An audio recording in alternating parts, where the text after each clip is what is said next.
You're about to listen to TADPOG. Tyler and Dave play old games. It's a comedy video game podcast.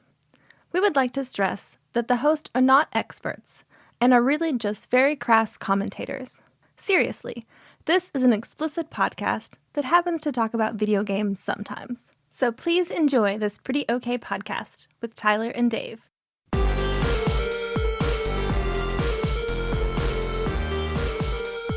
Hello over there, Internet. Hello. Hello. What's up? Welcome to a special Chicago edition of favorite Chicago accent. yeah, Tyler and Dave play the old games over there.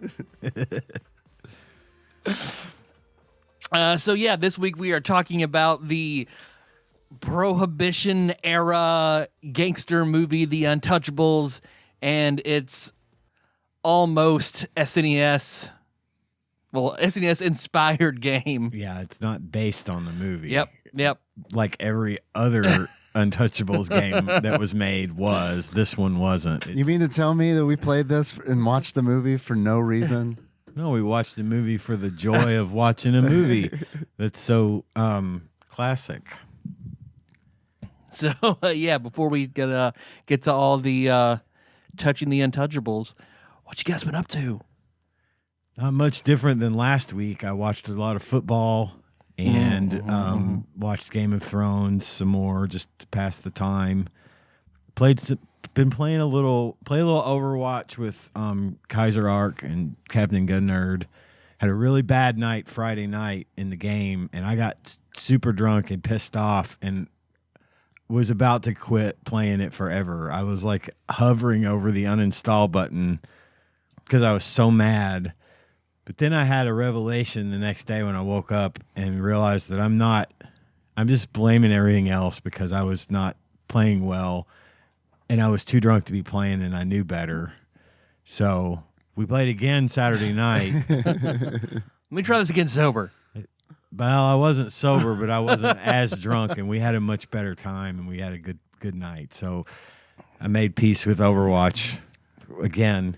And then I played Marvel Rivals most of the day yesterday, Sunday, and decided to try turning on the chat window because it's like my general rule to just leave that off. Yeah, I turned it off before I even started playing a game, so I don't even know what the chat window is like. If I ever said that the Overwatch 2 community was the saltiest and shittiest community out there right now, I don't think that's true.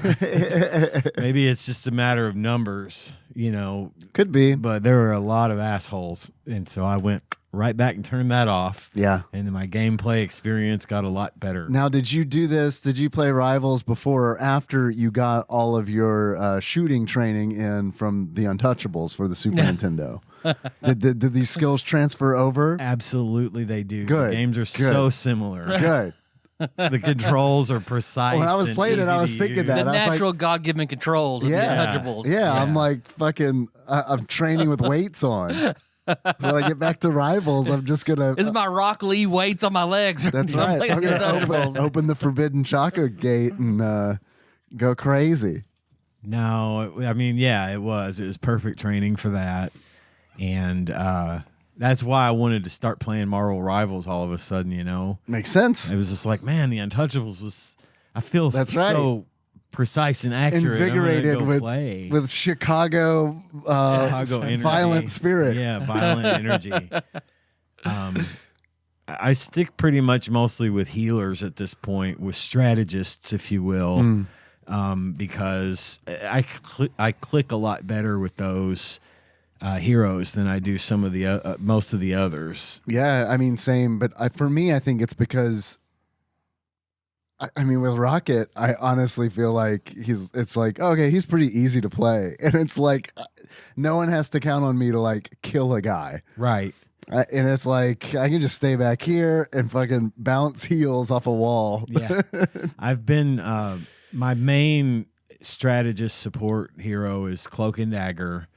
Yeah, I remember you talking about I've actually them. gotten pretty good with Cloak and They Dagger. sound cool as hell. Did you try Mr. Fantastic and Invisible Woman? I played Invisible Woman, and I'm pretty decent with her. but I haven't played with her a lot. She is she a tactician? a little bit Because I haven't more- tried them yet. She's a strategist. Oh, She's okay. also a healer, but she's more focused on crowd control. Strategist. Yeah, I got them mixed up. Okay. Then like she can do damage and she can heal. Like her primary attack heals allies, damages enemies, just like Simultaneously. Yeah, just like Cloak and Dagger. Okay, with the projection. Yes. Well, there's then there's the projection that puts a healing barrier that goes straight across and gives a healing boost to anyone. Right. That's Cloak and Dagger. Right. Invisible Woman has like a Zarya-esque gravity bubble that she can fire into a crowd and they get pulled into the center. Okay. And then they can be attacked. And she's got like a 3-hit combo that she does that's effective if you're in close range. And her ultimate is like this Malga style cone that comes up, and anyone that's in it on your team. Cone of It's silence. the cone of silence. They're invisible. What? They're invisible to the enemy, and any allies that are in there are healed over time. And when an enemy crosses into that, they're slowed down. Cool. How long does that last?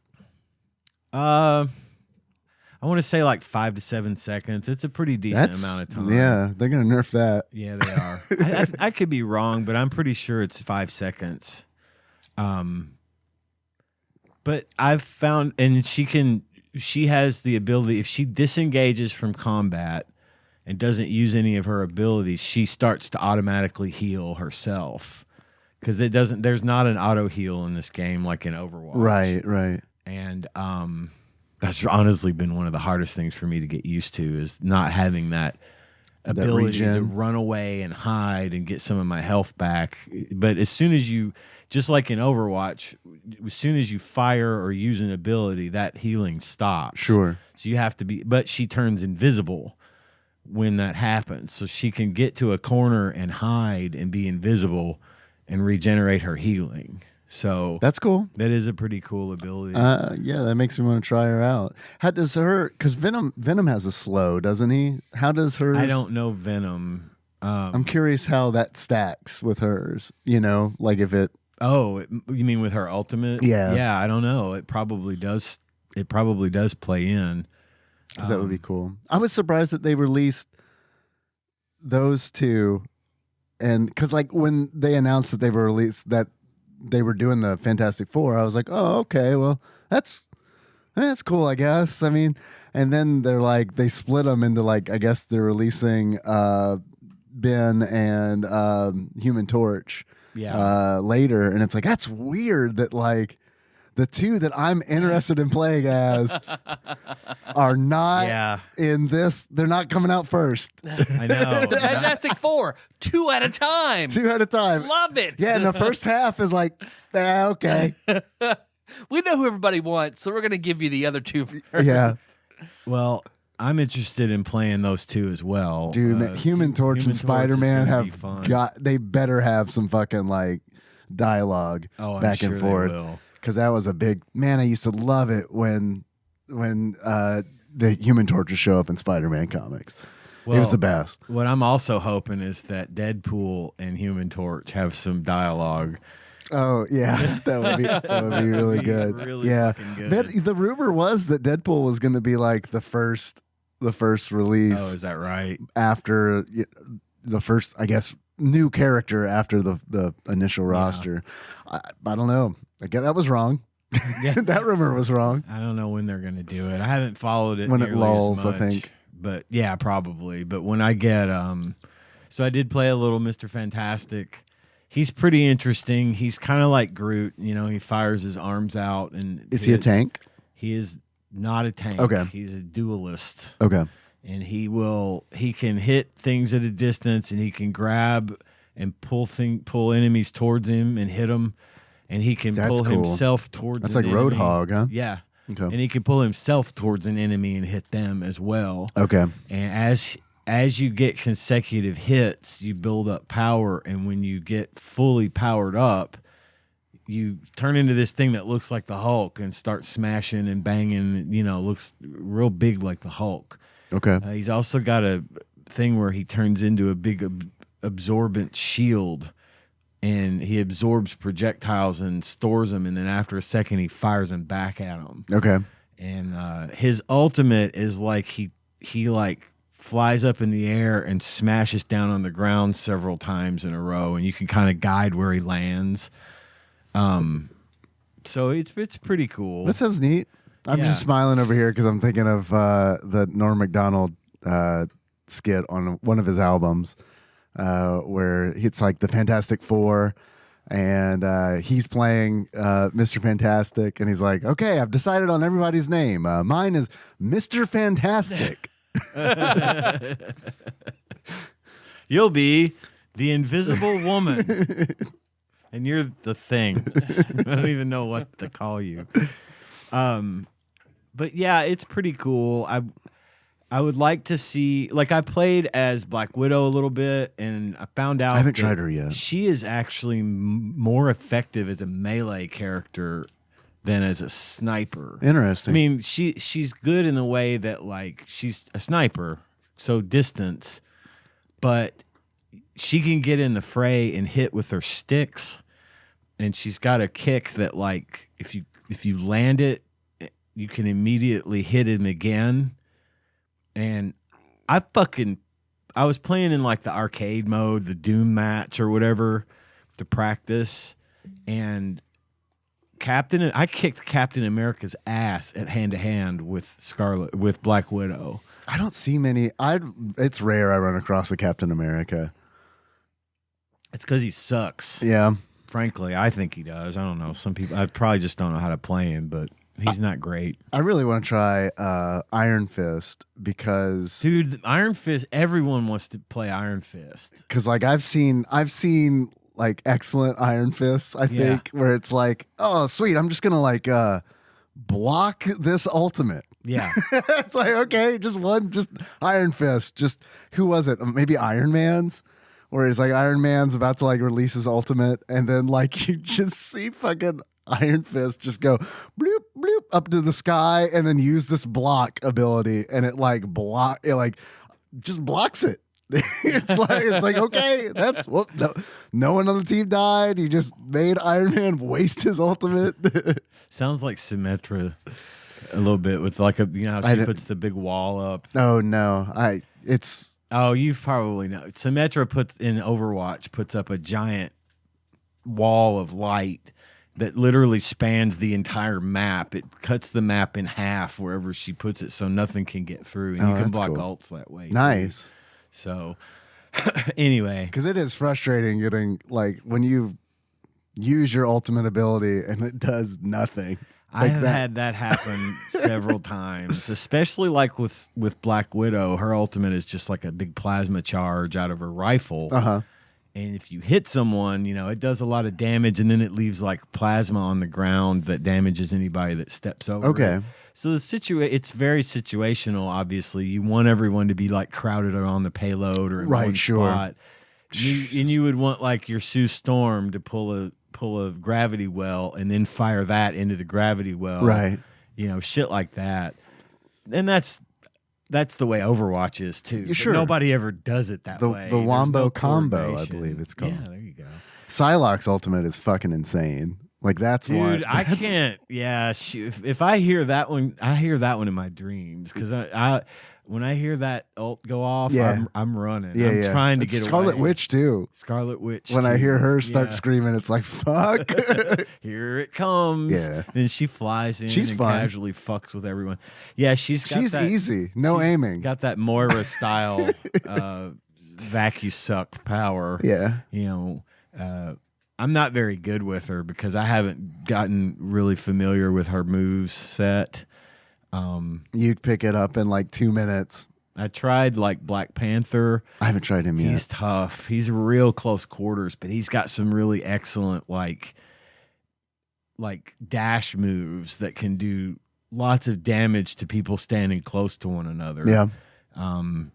So I'm just kind of toying with it right now. Yeah, man. Getting comfortable with it, having a pretty decent time. I'm still playing Overwatch more. I almost hopped into it yesterday.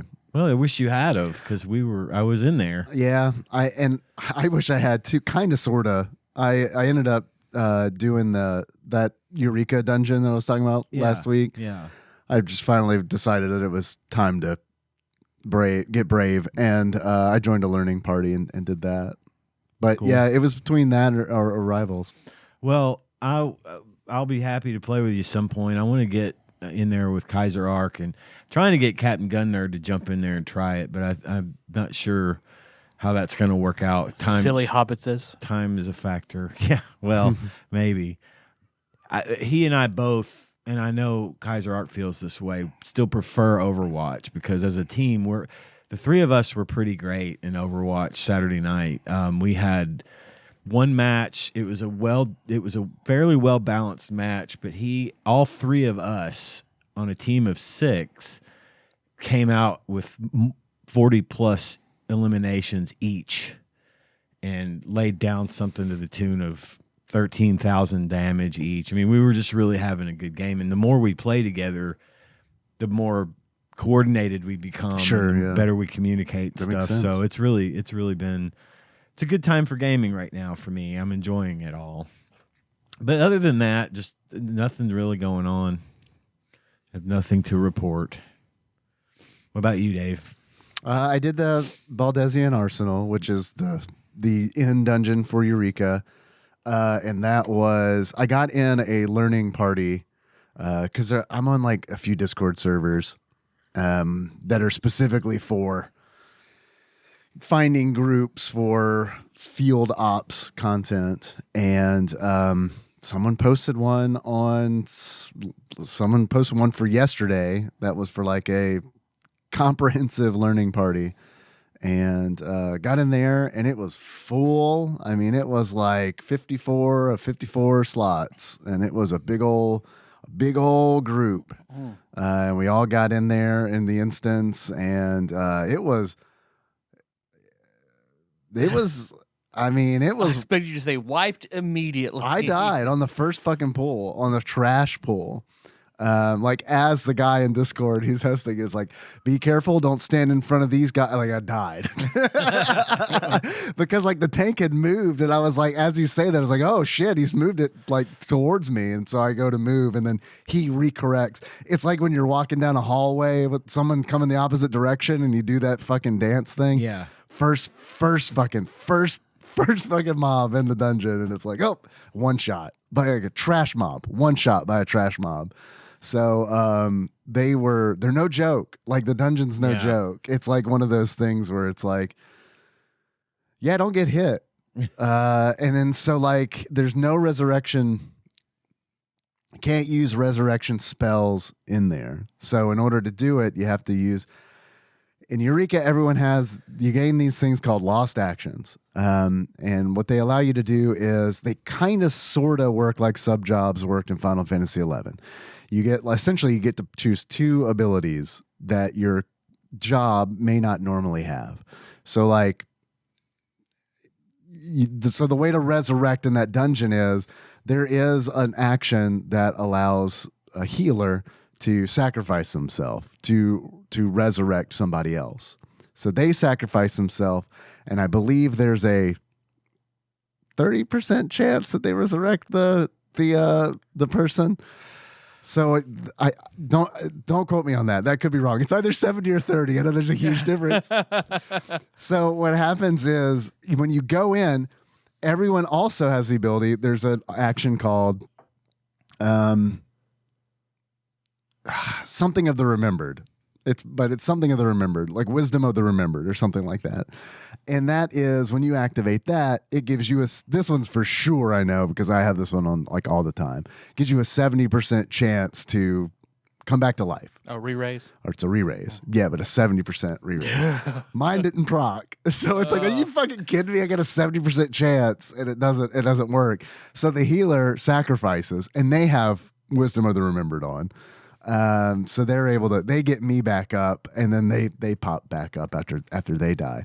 But the strategy is, it's like you have that stacked. So it's like, because I ran it with Zal, and Zal was in there and Grim was in there, and Zal was telling me a story because it's huge. It's like 54 people. So it's like, Yeah. and we're in different groups. So I'm in group 6. Zhao's in group 1. I have no fucking idea what's going on in group 1. None whatsoever.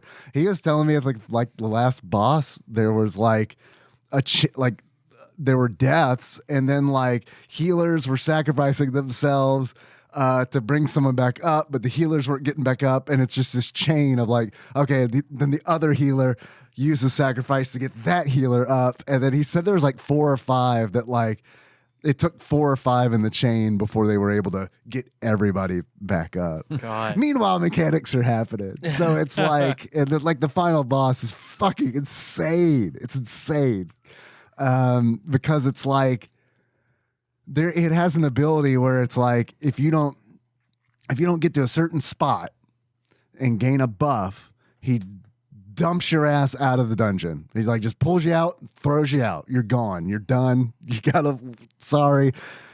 Don't come back next time, but you ain't fucking in this fight. He just dumps you. It's like Sneeze, essentially, in Final Fantasy VI.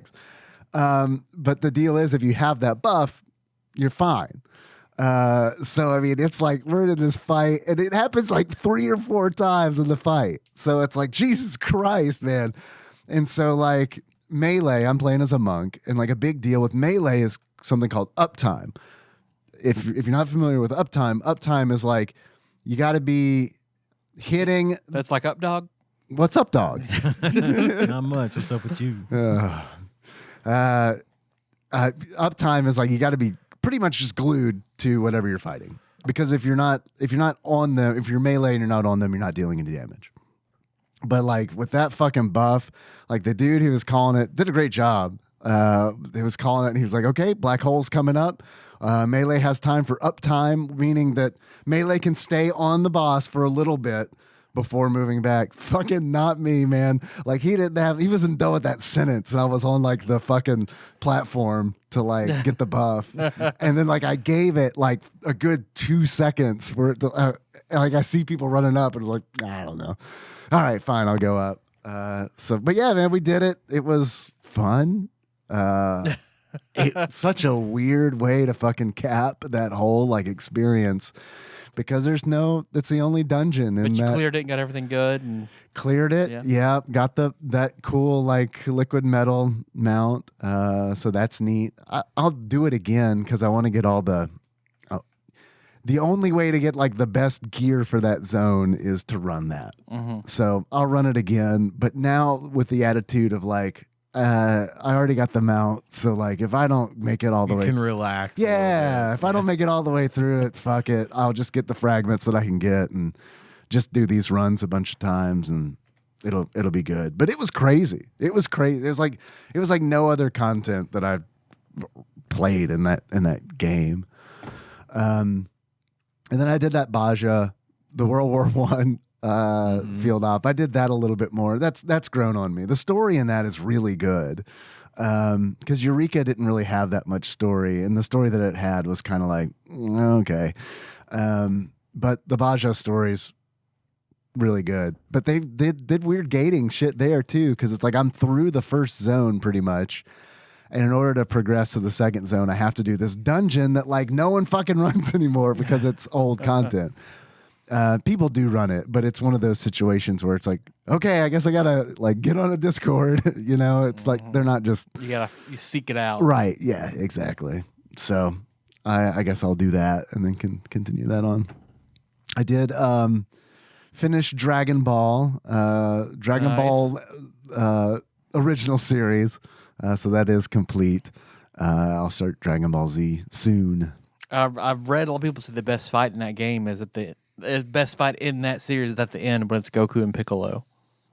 Yeah, it is really good because he fights Piccolo twice. I thought the first Piccolo fight was better than the second one, but the second one has that iconic, which you've probably seen the humor edit of. Piccolo fires a blast like a homing blast at Goku, and Goku runs and like runs it at Piccolo, and then like gets out of the way at the last minute and it blows up on Piccolo. The humor edit is Goku kisses Piccolo like right before it explodes. And the edit's so good. I mean, it's like, because I saw that edit before I actually saw that episode. And I was like, is that really what happens? I mean, it's Dragon Ball. Yeah, it's in the realm of possibility. I mean, I haven't seen since Goku grew up. I haven't seen his little nuts and his little penis. I don't know if that happens. But in Dragon Ball Super, you get information that Goku thinks kissing is gross. Ah, poor Chi-Chi. That's where you eat. Yeah, there's a whole dialogue with him and Vegeta. He's like, what do you do with your mouths? This is where you eat. Kakarot, are you serious? Yeah. Poor Chi-Chi. Yeah, man, it's good. I liked it. We'll see. I'm excited to get into Z and see what that's all about. I know that's the one that's super popular. I guess that's kind of it. Before bed each night, I've been reading the all new, all different X-Men, which is the Chris Claremont run. I've talked about that before. Lots of stuff happening there in the 1970s. Good stuff, you know. Jean died, brought herself back to life, so that's happened. Wolverine is she's a Phoenix. It makes sense. Yeah. And they're trying to figure that out. They're like, you know, Cyclops is going fucking crazy, literally. Which is like, I don't know, man. I feel like I love that X-Men cartoon, and I know it like did some of these stories, but I honestly don't. Like, it was good. That was a good cartoon, but like there's a lot of stuff where it's like, oh, if I'd have read these, I think I'd have liked Cyclops a lot more. There's a lot of depth to Cyclops that I really didn't expect. So yeah, that's been good. Right now, currently, from where I'm reading, they're on Lilandra's planet fighting the Shi'ar Empire. Yeah, they haven't been named that yet, as far as I know. But yes, essentially, yeah, they're fighting Gladiator and Professor X's space girlfriend. Yep, soon to be space wife, I believe. So yeah, that's kind of it. Well, how about you? What you been up to? What I do? I cleared Act 2 in Baldur's Gate. Nice. That was fun. I meant to ask you, and I think it came up in Discord. Who you fucking in that game? Oh, gotta have bottom for House and Bear. Really? No. Oh, No. I don't like any of them. I don't really want to. I sort of to advance Shadowheart's line. Like I'm sort of, I guess, Shadowheart, but I also I read that if you turn her to Saloon, that she becomes unromanceable. That is my plan. So nobody, essentially, as sexless, as Pudge, sexless loser. Well, I fuck Lizelle, but I'm not gonna like go out with her. Oh, you misunderstood my question. Who am I romancing? No romancing. No one. Fucking. Who you fucking? Fuck Lizelle was shocked at the nudity. I was like, oh, that's okay. Didn't know this was going to be this in debt. Her little pale lizard nipples. Okay, whatever. Yeah. I'm glad Melissa's asleep. Otherwise, she'd be like, what the fuck are you playing? Hey, wake up so I don't have to feel weird about this. So I think Phil is right. If I'd played anybody else other than Pudge, it would have been Karlach.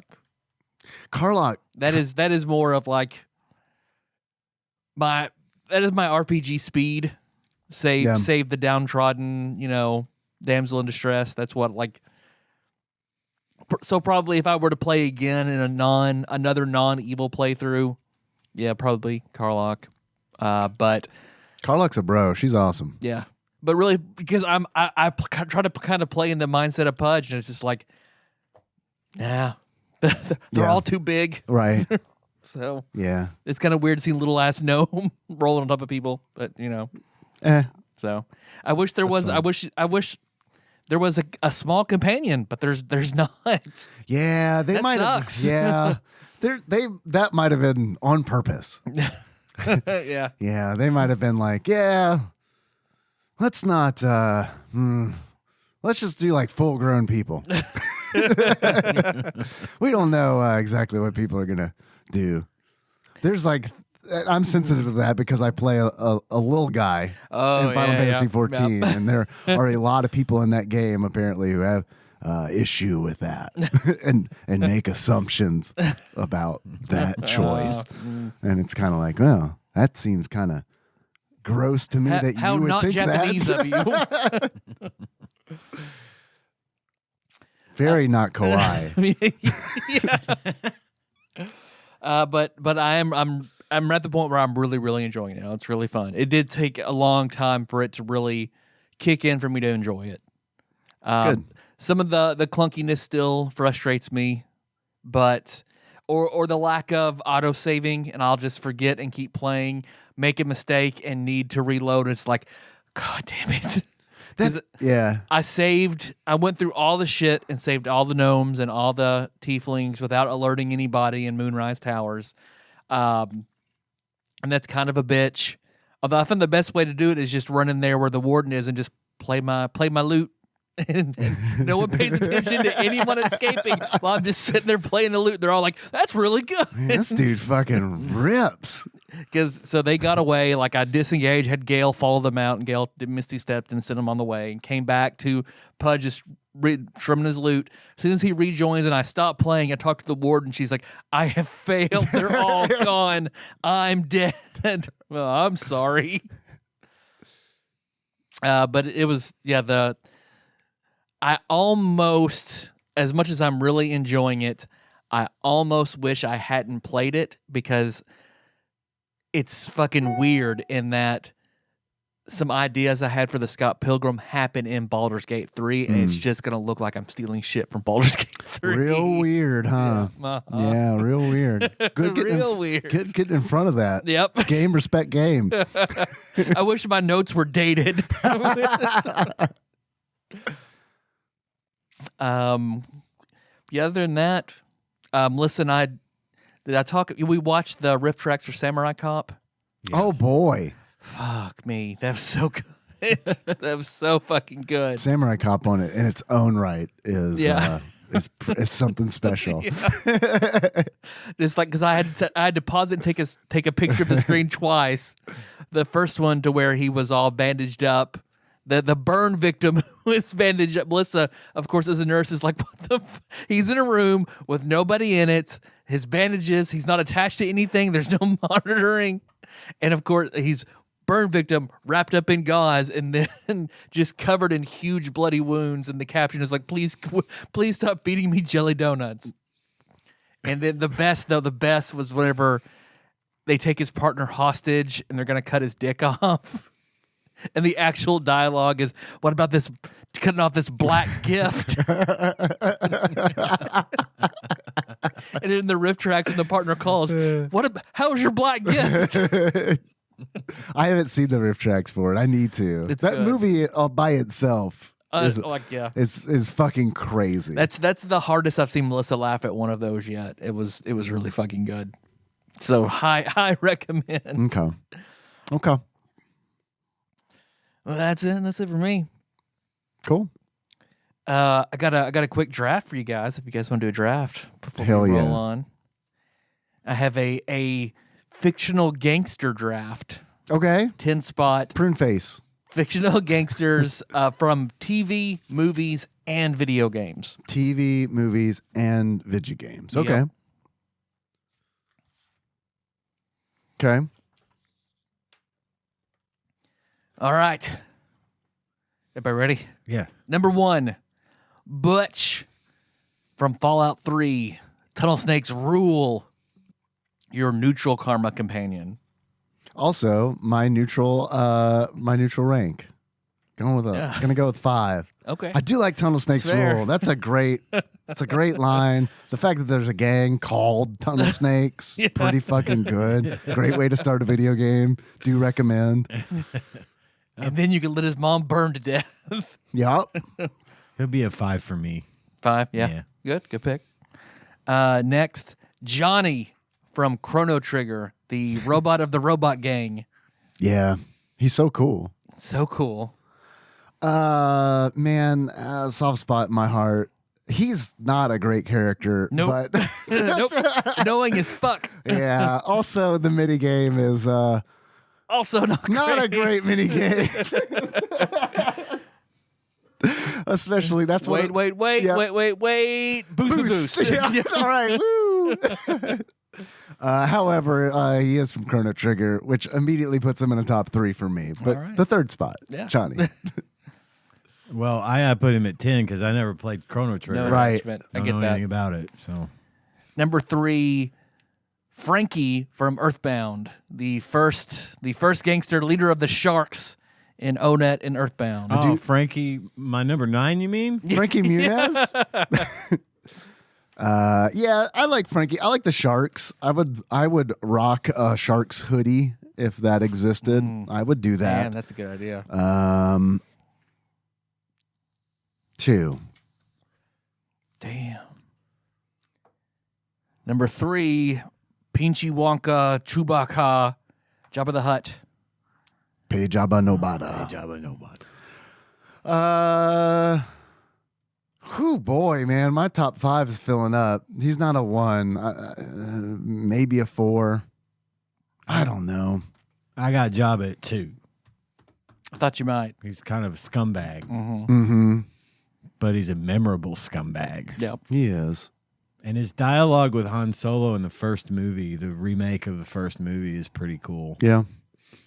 Yeah, I liked that they added that scene. Where he just- steps on its he tail. steps over his tail. It's not great, but at the It's time, I liked it. it was fantastic looking at the time. Now man. it's like, okay, I can see the Isn't there a cut where Jabba's just a dude? Yeah. originally that He was whole just gonna scene be was a dude. shot.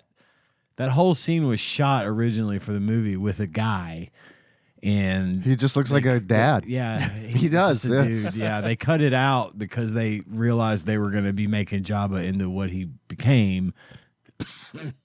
So they cut that out, and then when they remade the movie, they CG'd the Jabba over the guy. Oh, okay.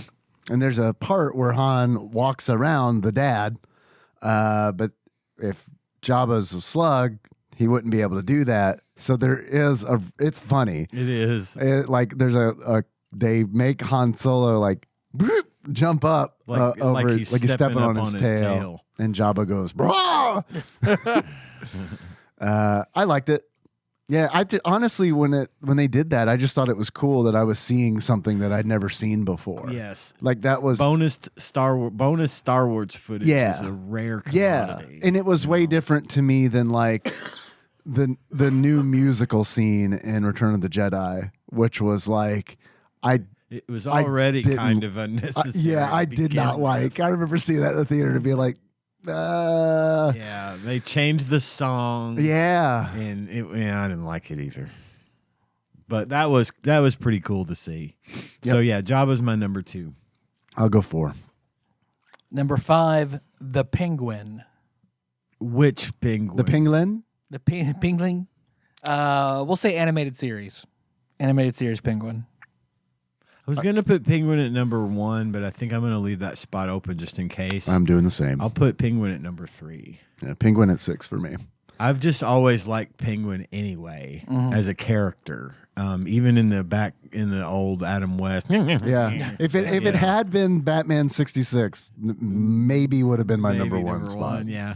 Danny DeVito played an amazing Penguin. You know, I think he's better. Yeah. he's a better villain than the Joker, in my opinion. Oh yeah, yeah. In those movies, Yeah. for sure. Or do you mean in general? Just kind of in general. Yeah. I mean, Mark Hamill's Joker is pretty fucking great. yeah, So that's a tough one, but generally speaking, I like the Penguin the most as the he's big just a bad. dude. Yeah, he's just a dude. He's just a and dude. I like him the most. He's like Gotham's Lex Luthor. Honestly, he has that same kind of psychopathic mindset, except he's Penguin-esque, Right. if you will. But yeah, I'll put him at 3. Kingpin. Man, I almost brought up Kingpin when I was talking. Like he's just a dude. I'm surprised that I bet Kingpin will be added soon. Do you think so? In Rivals, I think Daredevil and Kingpin are going to get added because of the new series. I think they're going to Daredevil. I feel like it's a no-brainer. But Kingpin as would be a promotional thing, and he'll be amazing. A tank. He'd be a great tank. dude. Kingpin in Spider-Verse is like fucking terrifying. Yeah, he fucking really is. terrifying. And it's like watching that movie, I was like, God damn, they did Kingpin like so fucking good, where he just kills Spider-Man. It's like, good Lord. Kingpin does not fuck around. That is a fact. These are all good. I'm gonna gamble and put Kingpin at number 1 Okay. because he is the least like He's the gangsteriest he's of the most gangsters so far. gangstery so far. Oh, and by the way, Colin Farrell's Penguin was fucking amazing, and in the Batman in the series, I didn't watch it yet, but You gotta, man. I'm going to. It's on my list. I'm trying to determine whether or not Tanya's going to watch it with me. If I'm going to give her a little time, I'm going to bring it up a couple more times. If she doesn't bite, I'm going to just watch it. But Kingpin just doesn't fuck around. You know, he doesn't have a bunch of speeches to give or big statements to make or whatever. No. He's practical. He's practical, ruthless criminal that is. There's no like mistaking what he is. He's got a backstory and he's got emotions, but at the end of the day, he's just a fucking mean motherfucker. There's some pretty good Deadpool Kingpin interactions. Oh yeah, Yeah. So, number 1 for me. Dave, where do you put him? Man, my list is so fucked, dude, that it really doesn't matter. Because 7, because that was the top most option outside of number 1. Yeah. Next is J-Rock from Trailer Park Boys. I've never seen it. That is an easy 10. It's an easy 8. I've never seen it either. Oh man. J-R-O-K, like a giant bird. Yep. Yeah. Yep. Tanya's seen that show, but I have not. She said I should watch it because I would like it. It's really good. It is really good. Next, Jules Winfield from Pulp Fiction. Okay. Okay. Jules will be my number 4. This is a gamble. There's 2 left after this, but I think I'm going to put Jules at number 1. That's a good one. I like him for number 1. I'm trying to think of other fictional gangsters that I'm probably forgetting. Because it's either going to be number 1 or number 8. And number 8 just doesn't. Well, you better right. make it fucking work right, Dave, because you're fucking with the over under here. People are betting on this. This is important. It's big business. That'd be great. Same game parlay, man. If they would. I think that would be great. Because it would be good for the show. Yep. And also, I could fix it and make some money on the side. Yeah. Which I am totally not above doing. Right. No. Get that money. Yeah. Get that Netflix money. Where'd you put Jules?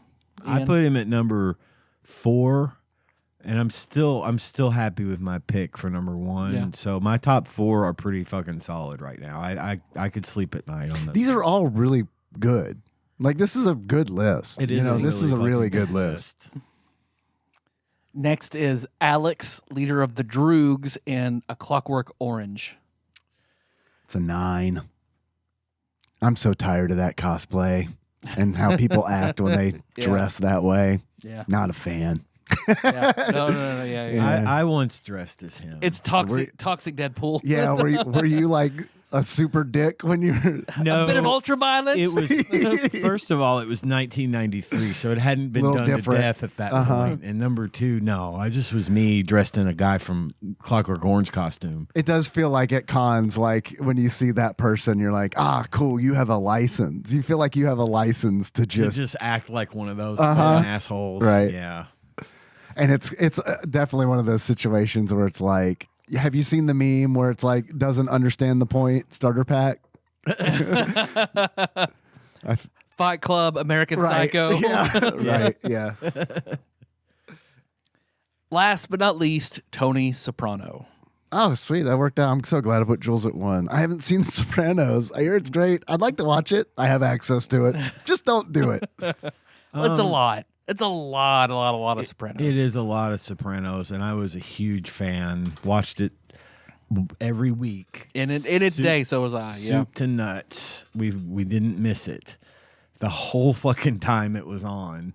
I was obviously very disappointed with the ending, but I did get it. I mean, I know why they did it the way they did it, but I still think fondly of that show. And oh yeah, my only spot open is 6, but I would have, the only thing I would have done differently was I would have put Tony Soprano at 5 and Butch from Fallout 3 at 6. Everything else is in the right spot for me. Mine's all fucked up. Super fucked up. I wasn't sure if Xanathar was going to show up on the list. The beholder that lives under Waterdeep. Oh, okay. Waterdeep. Going with it. Duh. Or Orbius Vilantru underneath Cauldron. Yeah. Right. Spoilers. I wasn't sure. I wasn't really expecting it because we've never really been like, D&D canon Yeah. type people. Yep. But it's true. But who knows? As much as I would theoretically like to run a Faerun game, there's so much. There's there. so much. I don't want to be Elminster. I don't want to be Yeah. the Black Staff. I don't want to be any of those. There's people. also like, I feel like if I were to ever run a game in the Forgotten Realms, it would be all my players need to know nothing about it. Yeah. Yeah. Because if there's one person in there who actually Where's is that Dritz? shit, Let's go to the Sword Coast. No. No, don't want to do that. Because I don't know anything about it. So I'm going to make plenty of fucking mistakes. It'll definitely by session 4, I'll be like, yo, do you want to run the game? Actually, the capital. Yeah. Great. Cool. Here's There you go. Yep. Here are all the notes. Run it. Well, that's all I got. If you guys want to talk Sweet. about the movie. Hell yeah. Let's talk about the movie a little bit. Let's touch them up. And I do, regardless of how long we go, I have one call I need to play tonight. Okay. So Sounds that's good. why we're set up to play calls. I bet I have a feeling who that might be from based on last episode. Might be right. On a completely and totally unrelated note. Well, we'll get to that part in a minute. Okay. But the movie, because I forgot we watched. We got off this for one fucking week, and now I'm like getting all out of order. The movie The Untouchables it was like 1997.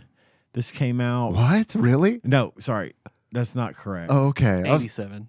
87. Thank you. It was 1987. I'm not very. I'm bright. surprised it was 87. I didn't pay attention to the year at all. I would have pegged this for like 93 or something like that. I have a bit, so Okay. that's why I know it. 'Cause I Yeah. have a bit. Okay. So it's basically just the biopic of Elliot Ness and Al Capone, the story of Elliot Ness bringing down Al Capone in Prohibition era Chicago. Everybody knows who Al Capone is, and he was a gangster. He was not on your list, by the way, but he's not a fictional gangster. Right. He ran an illegal liquor business, smuggling bootleg liquor in during Prohibition in Chicago, and they couldn't bring him down. He was very careful. He covered his tracks really well. And Elliot Ness, who was an agent for the Department of the Treasury from the federal government, was sent to try and get him. And this is their story. This is the story of how that happened. Do you know how much Treasure hunter is what they're called. Yeah. Yes. Do you know how much money he had when he went to jail? $100 million And that in and that money, 1931. That's insane money. I need to pull that up. Because so the way it kind of shook out for Al Capone is they got him on tax evasion because they were able to prove that even though they couldn't prove all the murders and all the smuggling and all the bad shit that was tied to him, they were eventually able to prove that Al Capone received hundred millions of dollars over the course of his career and never paid taxes on it. And at the end of the day, he was sentenced to 11 years in prison. He was a bad dude. Everybody knew he was a bad dude. He was Kingpin, only real. and they were only able to get him on tax evasion. One of my favorite things to think about when I think about Al Capone. That's $1 billion. That is $1 billion that's of today's money. goddamn That is dollars. an unspendable amount of money in 1931, right? I mean, that's just crazy. Fit right in the oligarchy. Yeah, Yeah, granted, we're about to see trillionaires, you know. right. The my favorite thing to think about when I think about Al Capone and all that shit that went down is Geraldo Rivera's The Vault. Yeah, man, that's funny. I was thinking about this too. This was on Fox. Yeah. This was a I special. remember this. I watched it. Yeah. There was a special that was, they hyped it up Oh, yeah. for like weeks and weeks. Gonna open ahead that of fucker time. live. They found Al Capone's vault, and Geraldo Rivera was going to open it. They're going to crack into the vault and open it on live television. Everyone was so excited. We were excited. We watched this fucking thing. And after all this hype, they spend an hour talking about Al Capone and like trying to build up the hype some more.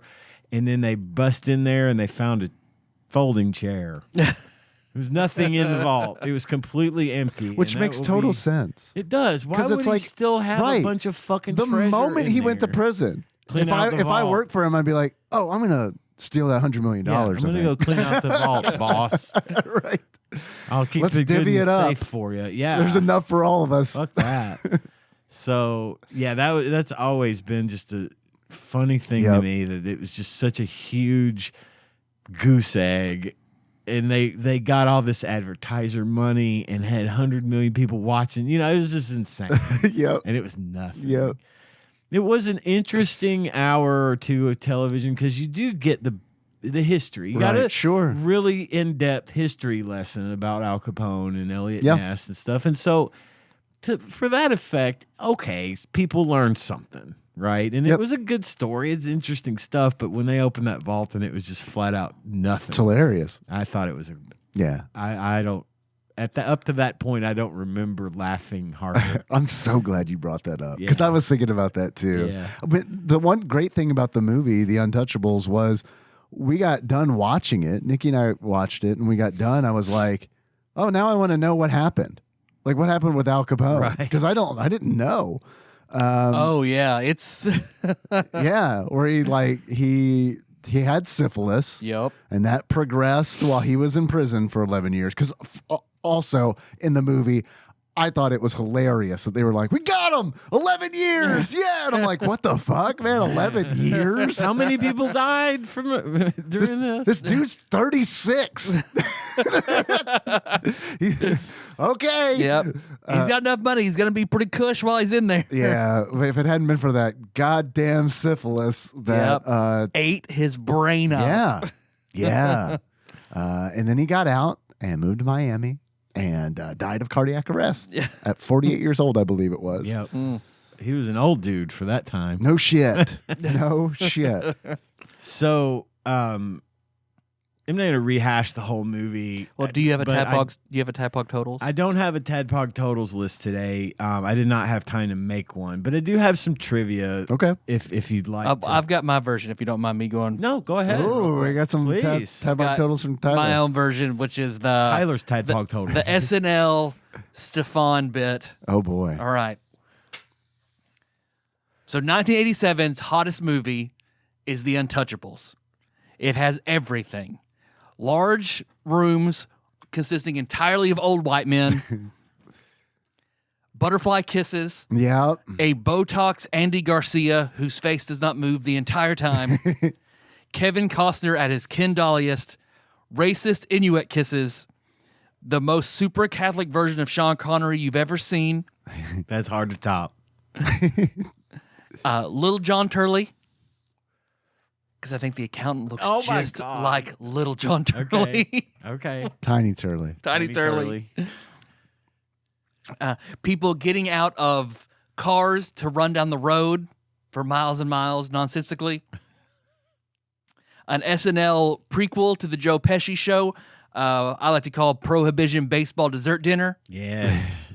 To where, what is his name? De Niro. De Niro at his most De Niroiest, just like He does like Colin.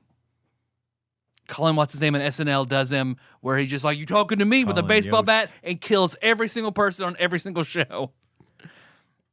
Yeah, it's got everything. There's a scene. There's several classic scenes in this movie that have been played out over and over and over. I'd never seen this before. This is my first time. I've never seen it either. They did so one of the scenes is where Al Capone, aka Robert De Niro, has just lost a big shipment of alcohol. It was intercepted because Sean Connery was one of the Untouchables with Elliot Ness, and he got a tip about how there's this big storehouse of liquor in like a bank, and so they just say fuck it. Post office. Yeah, they just say fuck it. And they bust in there and get it all. And they just go in with shotguns. I love the scene where they're like marching to the post office with shotguns in the broad daylight. Yeah. And people are like, oh my God. And it was totally normal. And that is how they did it.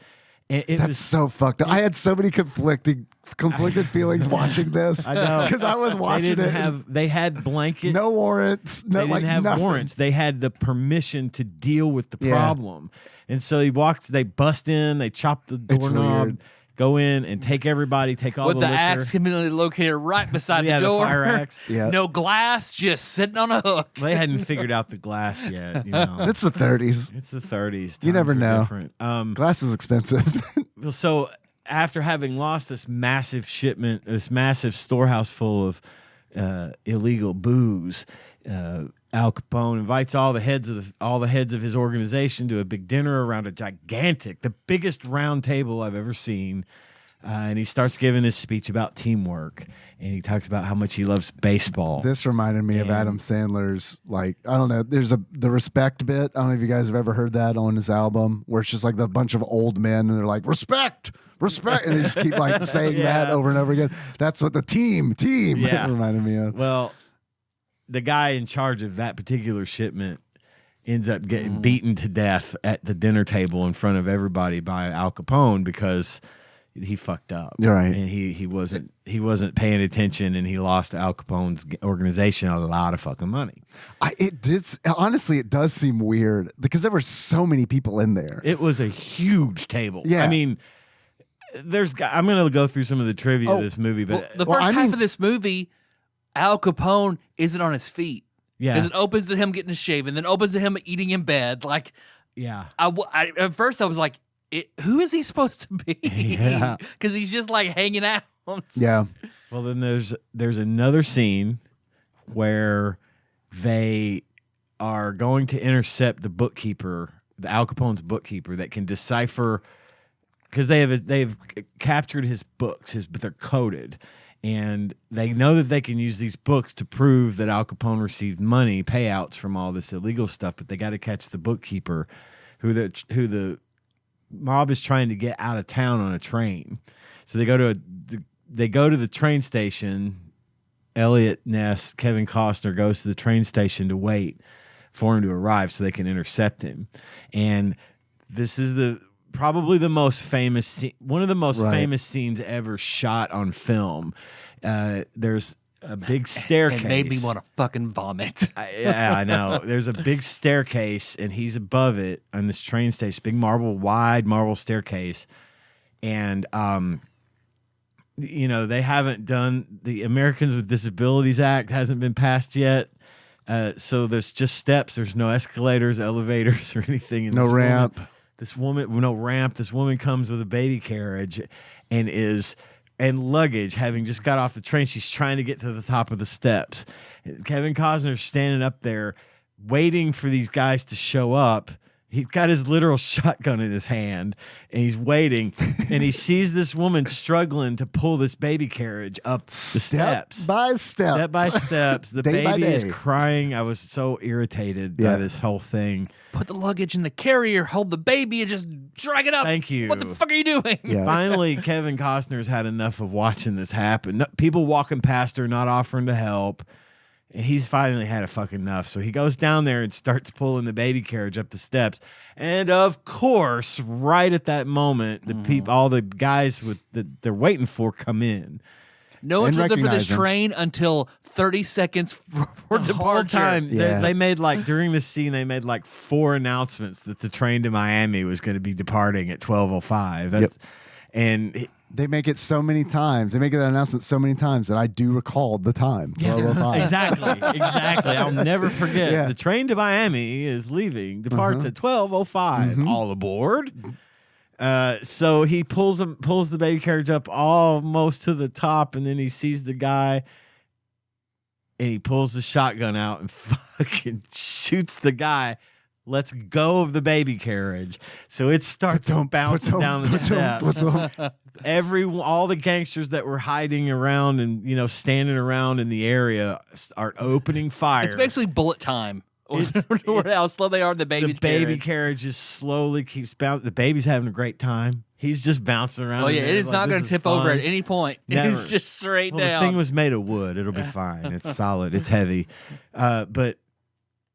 And then at the last second, right as the baby carriage is about to go to the last step in front of a guy who has a gun, Andy Garcia comes from out of nowhere, tosses Kevin Costner a pistol, pow, pow, pow, pow. It all goes down. And it's just that scene has been reenacted. Yeah. And it was done in Family Guy at one point. I honestly think it was done in Tiny Toons. I'm almost positive it was. I think it was done in The Simpsons.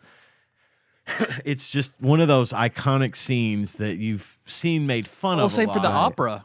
The opera scene here too. Yeah, Oh yeah. yeah. There was a scene where he was at the opera, and it's just it's a good movie, and it's Sean Connery is great in it. His character's real tough. Yep. He got shot with a Tommy gun a lot. A lot. Like he emptied the drum into this dude and he still manages to crawl back into his house. And then he doesn't die. Right. It takes time. And because Elliot Ness and Andy Garcia's character, I can't remember his name, they show up. They have time. Stone. They have time to get there and then go into the house. He's still alive, and then he stays alive long enough to give them the clue that they need to go to the train station and catch the accountant or the bookkeeper. And I was like, God, it's a little hard to swallow that he was shot that much. Probably wasn't really, Right. But it was, all in all, I thought it was a pretty good movie. It had Kevin Costner. Hadn't become a very good actor at this point. Not that he ever really does become a very good actor. Because he just sort of reads it. He's pretty and he walks around reading his lines. I thought he was fine. Yeah, I didn't have any wasn't- not problems with him. offensive, not Great. good, Yeah. not bad. I was Yeah. surprised to see him look so young. Yeah, isn't that weird? Yeah, super weird. He aged a lot It's one of over his like a earlier short period movies. of time, it Yeah. seems like. I do wish, I liked it. I liked the movie. I do wish, though, that they would have spent more time villainizing Al Capone and less time trying to make Elliot Ness like a paladin. Because I feel like, I don't know, that to me felt a little forced, but I feel like leaning into Al Capone being a big shitbag, I feel Yeah. like would have been a lot more believable. Make the and a villain lot more- worse instead of the hero more hero-ier. Right. Heroic. Right. So there's some trivia. I'm not going to go through all of it because there's a lot Okay. of it, but I'm going to pick out some and read a little bit of this because some of it's Okay. pretty interesting. Towards the beginning of the movie, a guy comes in to try to bribe Elliot Ness by leaving money on his desk. Right. An envelope is dropped The on poor man's judge from Roger Rabbit. Yes, yes. Envelope is dropped on the desk of Elliot Ness in one scene. It is assumed to be a bribe, but the amount inside never revealed. In real life, a lot of these trivia facts are what happened in real life. Okay, great. I compared to the love movie. this. I love this. In real life, Al Capone promised Elliot Ness that $2,000 bills would be on his desk every Monday morning if he turned a blind eye to his bootlegging activities. An enormous amount of money that would have been more than $30,000 today. $30,000 every Monday. Every Monday. It's pretty good. $30,000. It's pretty good. It's like one of those Facebook things. Would you take $30,000 a week if you could blah, blah, blah, blah, blah? I mean, I would, but I don't have a license to just wantonly kill anyone I want to, like he did apparently. Ness did refuse the bribe in real life, but in later years struggled with money and died almost broke at the age of 54. In real life, Al Capone, knowing that killing a prohibition agent would only lead to more trouble than he or his outfit could handle, actually had a non-violence order to his men concerning the Untouchables. While Capone did repeatedly attempt to buy them off, he never once attempted to kill Elliot Ness nor any of his team. So the Sean Connery thing fabricated completely. Or the little John Turley thing. Fabricated completely. He should have been played by Wallace Shawn. I thought about that. I thought about that when his name was revealed as Wallace. Like, why didn't he get Wallace Shawn? Right. Doesn't make any fucking sense. Fucking inconceivable. 2 thumbs down. Unwatchable. He was doing Princess Bride at the same time. Conflict. Couldn't do it. It's fair. Albert H. Wolff. Get the same cast. Sorry. I would love to see this movie redone with the cast of Princess Bride. I can see it. With Jimmy Under the Giant as Jimmy. Yeah. Just the giant beat cop walking down the street. Why are you littering? Albert H. Wolff, the last survivor of the real-life Untouchables, was a consultant on this movie and helped Kevin Costner with his portrayal of Elliot Ness. That's cool. So it's pretty accurate. Yeah, that's cool. Robert De Niro tracked down Al Capone's original tailors and had them make him some identical clothing for the movie. Wow. The infamous dinner scene was based on an incident in Cicero, Illinois in February 1929, 2 weeks after the most notorious murder in Chicago gangland history. Unlike what was in the movie, Al Capone did not execute one, but 3 disloyal associates who were plotting to assassinate him and take over his criminal empire. They should have shown that, man. That would have been better. Yeah, they should have shown him 3 fucking baseball battings. Yeah, just being an absolute Like shitbag. in Broadway Empire. They do it right in Broadway Yeah. Boardwalk Empire. Yeah, I knew what you meant. That's fine. I said wantonly earlier. And I said heroer. Jesus Christ. Elliot Ness and his role in bringing down Al Capone had been completely forgotten at the time of his death in 1957. No Chicago newspaper carried news of his passing. His heroic reputation only began with the posthumous publication of the Untouchables book he had co-written with Oscar Fraley and the Untouchables television series that was adapted from it. Wow. At the end of the film, reporter Scoop asks Ness what he'll do if they repeal prohibition, to which he replies, "I think I'll have a drink." Right. Elliot Ness later did become a very heavy drinker and even got involved in an alcohol-related traffic accident. Oh, no. I didn't think it was funny when Jimmy takes a drink at the end, or he goes in and pulls out the whiskey out bottle. of it. Yeah. Little John Turley, accountant, drank from the barrel. Yeah. One of the barrels got shot On the bridge. and he just turned and looked both ways. And Man, what a weird slurped scene with some those up. fucking Mounties. The Mounties out of nowhere, then they're all just on. It was like a Mighty Python bit or something. I feel like Kevin Costner was like, I want to ride a goddamn horse. Make it happen. They had a bust set up for some alcohol coming in off of a tip From Canada. Mm-hmm. This time, actually Canadian whiskey coming in from Canada, and so the bridge, Canada Dry. the unguarded open border, completely unguarded border bridge between Canada and the United So States. we had open borders on that side in 1933. yeah. That's what you're referencing. So they brought it in, and then the Al Capone's guys were going to meet on the bridge. They make the exchange and bring the alcohol into the United States. Well, they had the Canadian Mounties behind them hiding, and then Ness and his guys were hiding up here on the States, and they surrounded them on the bridge, and chaos ensued. It is fucking crazy how like the lead Mountie is like disregards the plan and charges in with a goddamn fucking pistol. Right. Not a rifle, not anything that would be any good from the range he's at, just a pistol. Pow, pow, pow, pow. Yep. And they're all just clustered together in a big horse pile, just shooting through each other. It's crazy. It's helpful when you pop your alt because they're all right there together. I mean, if I And were then 4 Americans come from the other side. I'm not gonna like if I were like one of those gangsters, I think I would be like, oh, I'm about to run some people over with my automobile. Probably these 4 guys. I think I'll just run them over in my car. That's what I'll do. Or was it before that, what I talked about, what I mentioned earlier, because I thought it was so weird whenever they threatened Elliot Ness's family. Right. So then... Which I think is crazy that he didn't send them out earlier. It was like, you dumb fuck, why you're going out there, Al Capone? Why is your family here? And he didn't go and like escort them to make sure they're there. Nope. Just like, I'll send them on. Is this guy trustworthy? Yeah, he is. He's cool. my cousin. Okay. Right. So he drives on. Then the other car drives up with Stone Sean and Connery. Jimmy in it. Yeah. They get out, make a plan, and then run down the road. They don't get back in the car. They all have their shotguns. Car vanishes. Car is gone. Yeah. And the 4 of them, side by side, Reservoir Dog style, run down the street and then cut. Because I told Melissa, like, where'd the car go? Right. Why'd they not get in the car? Right. Why are they all breathing heavily, running down the street? Come on, let's run to the other side of Chicago. They're getting their cardio up so they can fight more effectively. That's right. The movie portrays Elliot Ness as being happily married and his wife and daughter having a daughter and a baby son. In real life, Elliot Ness had been married 3 times. He was married to his first wife, Edna Staley, during the early 1930s, and the only child he ever had was an adopted son named Robert. Man, I was laughing because, like, as you were reading that, I was in my mind. I thought you're gonna be like, I mean, it's like, wouldn't it be great if the way that Ness got Al Capone was, he gave him syphilis. Yeah. He fucked Al Capone and gave him syphilis. He dressed like Bugs Bunny, just like a girl rabbit.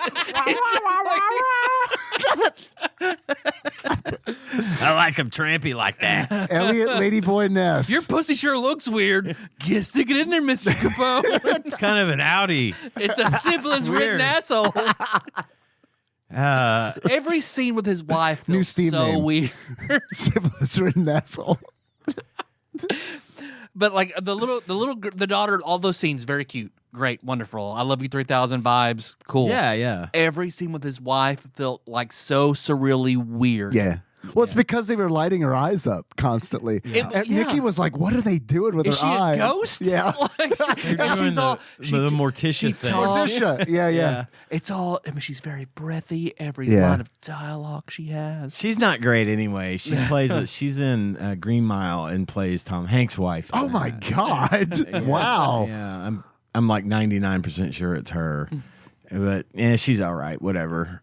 In the original script, the final gunfight had Elliot Ness and George Stone battling Capone gunmen on a stopped train.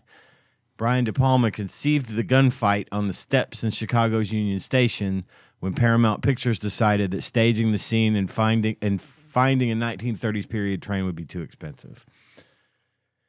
Let's see. What else have we got here? Blah, blah, blah. Words.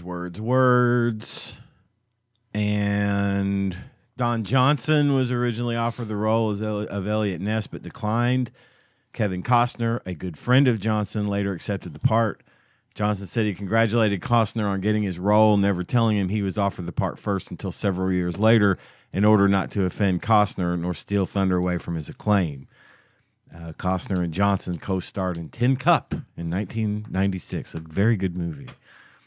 I mean, I haven't seen it. I remember it was on HBO all the time, and every time I was like, I'm not watching that because I was young. Yeah, it's not for kids. I'm surprised there's not a Super Nintendo game of that, like a Super Nintendo golf game for Tin Cup. I know, right? Although Iron Skins game was out, and they were like, "There's no way we can't beat that." And that's they're basically right. And that was right. Tin Cup until they lost the rights, and it became Iron Skins yes. game. Yeah.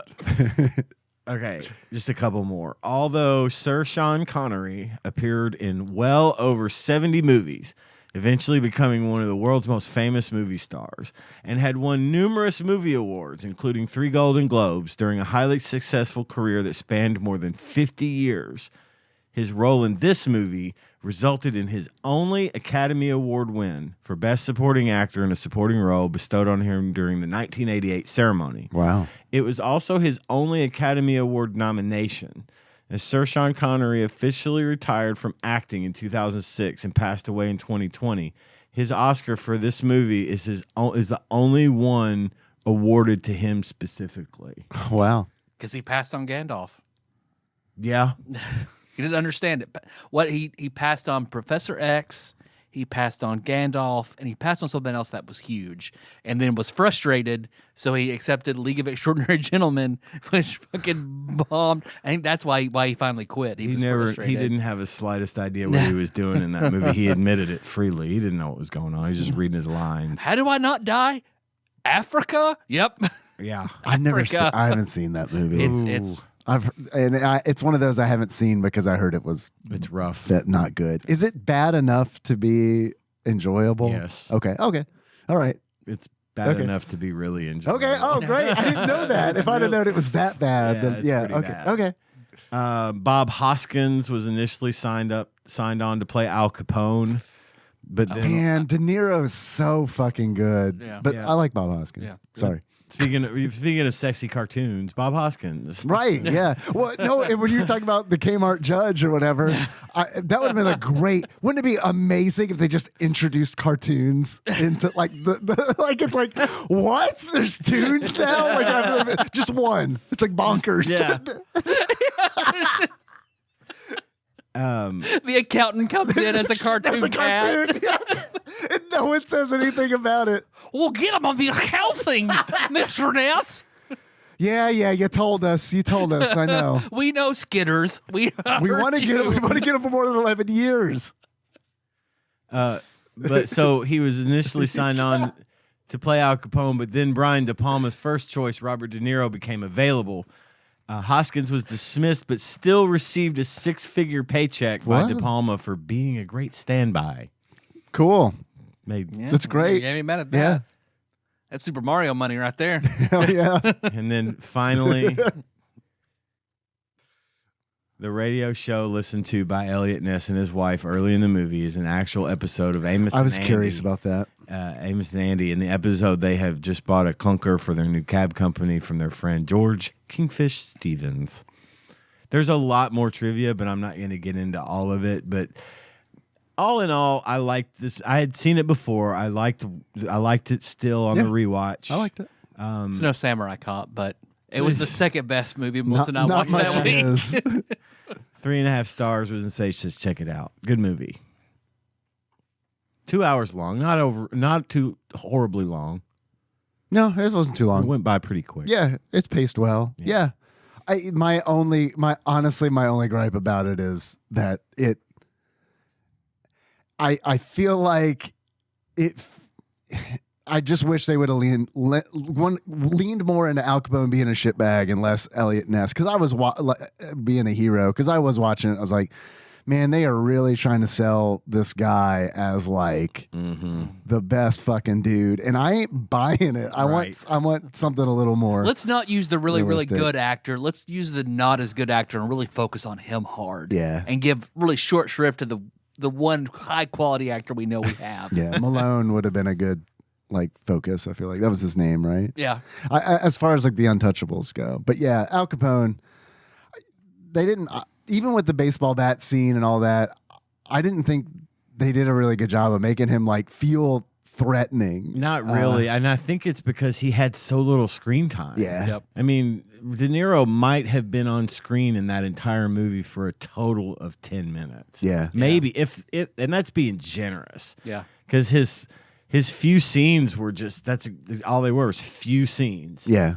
And Getting a shave, eating in bed, coming down the stairs, beating someone to death with a baseball bat, being in the courtroom. Yeah. I like the courtroom scene a lot. Yeah. I did too. I don't know if that's how it played out. I kind of doubt it, and I'm not going to find it in the trivia. But it was neat the way that they handled it, because they were gonna let him off. They knew that the jury was bought. They found out the jury was planted, and that they were gonna absolutely find him guilty. And when they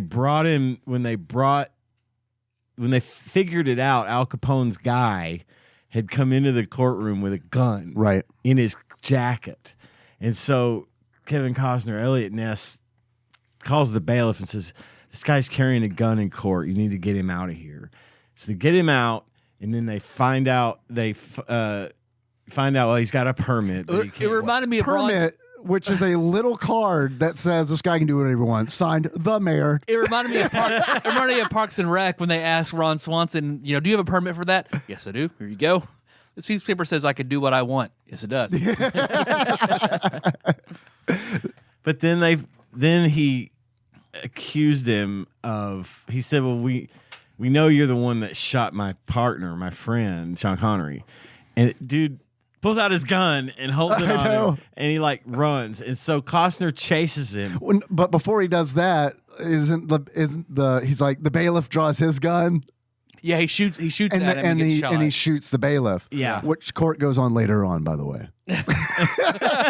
And then I know after what you're about to say, court went on They later. just went to court. Yeah. Several people were shot inside the courthouse. One thrown off a building into a car. God, so this was my favorite part of the movie. The chase scene. Costner is chasing this dude throughout Chicago, and he ends up, they get into on the top of a tall building, and the guy's trying to rappel down, and he's like, "Nope, I give up. I turn myself in. Arrest me," because he knows Elliot Ness isn't going to kill him. Right. But right before that, he chases him up the stairs. The guy is already on the roof. Costner busts through the roof and lands on his stomach because the guy starts shooting, and he rolls Off of the building. off the side of the building. Goes, Right. "Ah!" My pussy. And then, My syphilitic pussy. a syphilitic pussy. Come on, just We tenderized it. We find out that there was a scaffolding there. I don't know how he knew. I guess he just he's Elliot Ness. He knew. Yeah. He rolled off on it. So the guy goes to look over the edge. Ness pops up, fires his gun, shoots him through the hat. I know. It hits his hat like some cartoon. I should have paused it because when they show that he was okay in the next second, I was like, no, man, I'm pretty sure I saw that bullet go right through that I dude's thought head. so too. Yeah. Then when I saw him running, I was like, You tricked me. That whole scene felt so weird. Yeah.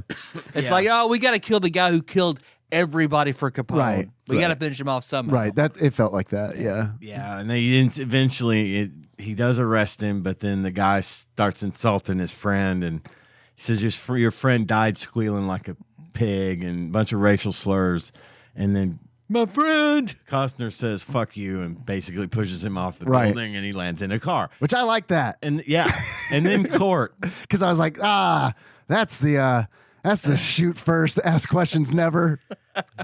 Police work that I've come to appreciate in this film. He spares him because he has his gun on him while he's climbing a rope. Right. So he could have killed him there. Yep. Tried to kill him once. Yeah. Failed. Yeah. Could kill him then. Didn't. And then pushes him off a roof. Yeah. Finally, he's had enough, and What is he, Mitt Romney with all his flip flopping? I'm really gonna do. In this time in our nation's history, the wheels of justice turned a lot faster than they do today. So court resumed just a few minutes later. So funny. So funny that it's like, all right. And it was like a Family Guy skit. Where it's In like, Chicago, what are you gonna do? and then in the courtroom later, they call a bailiff over. And I was like, ugh, that bailiff's brave. Yeah. Bailiffs they don't do well here. Well, they were talking to the judge, and they found out that the jury had been bought, and they were talking to the judge, and they cut back to court, and the judge says, "Hey, isn't there a divorce court jury in progress or court case in progress next door?" And the bailiff's like, "Yeah."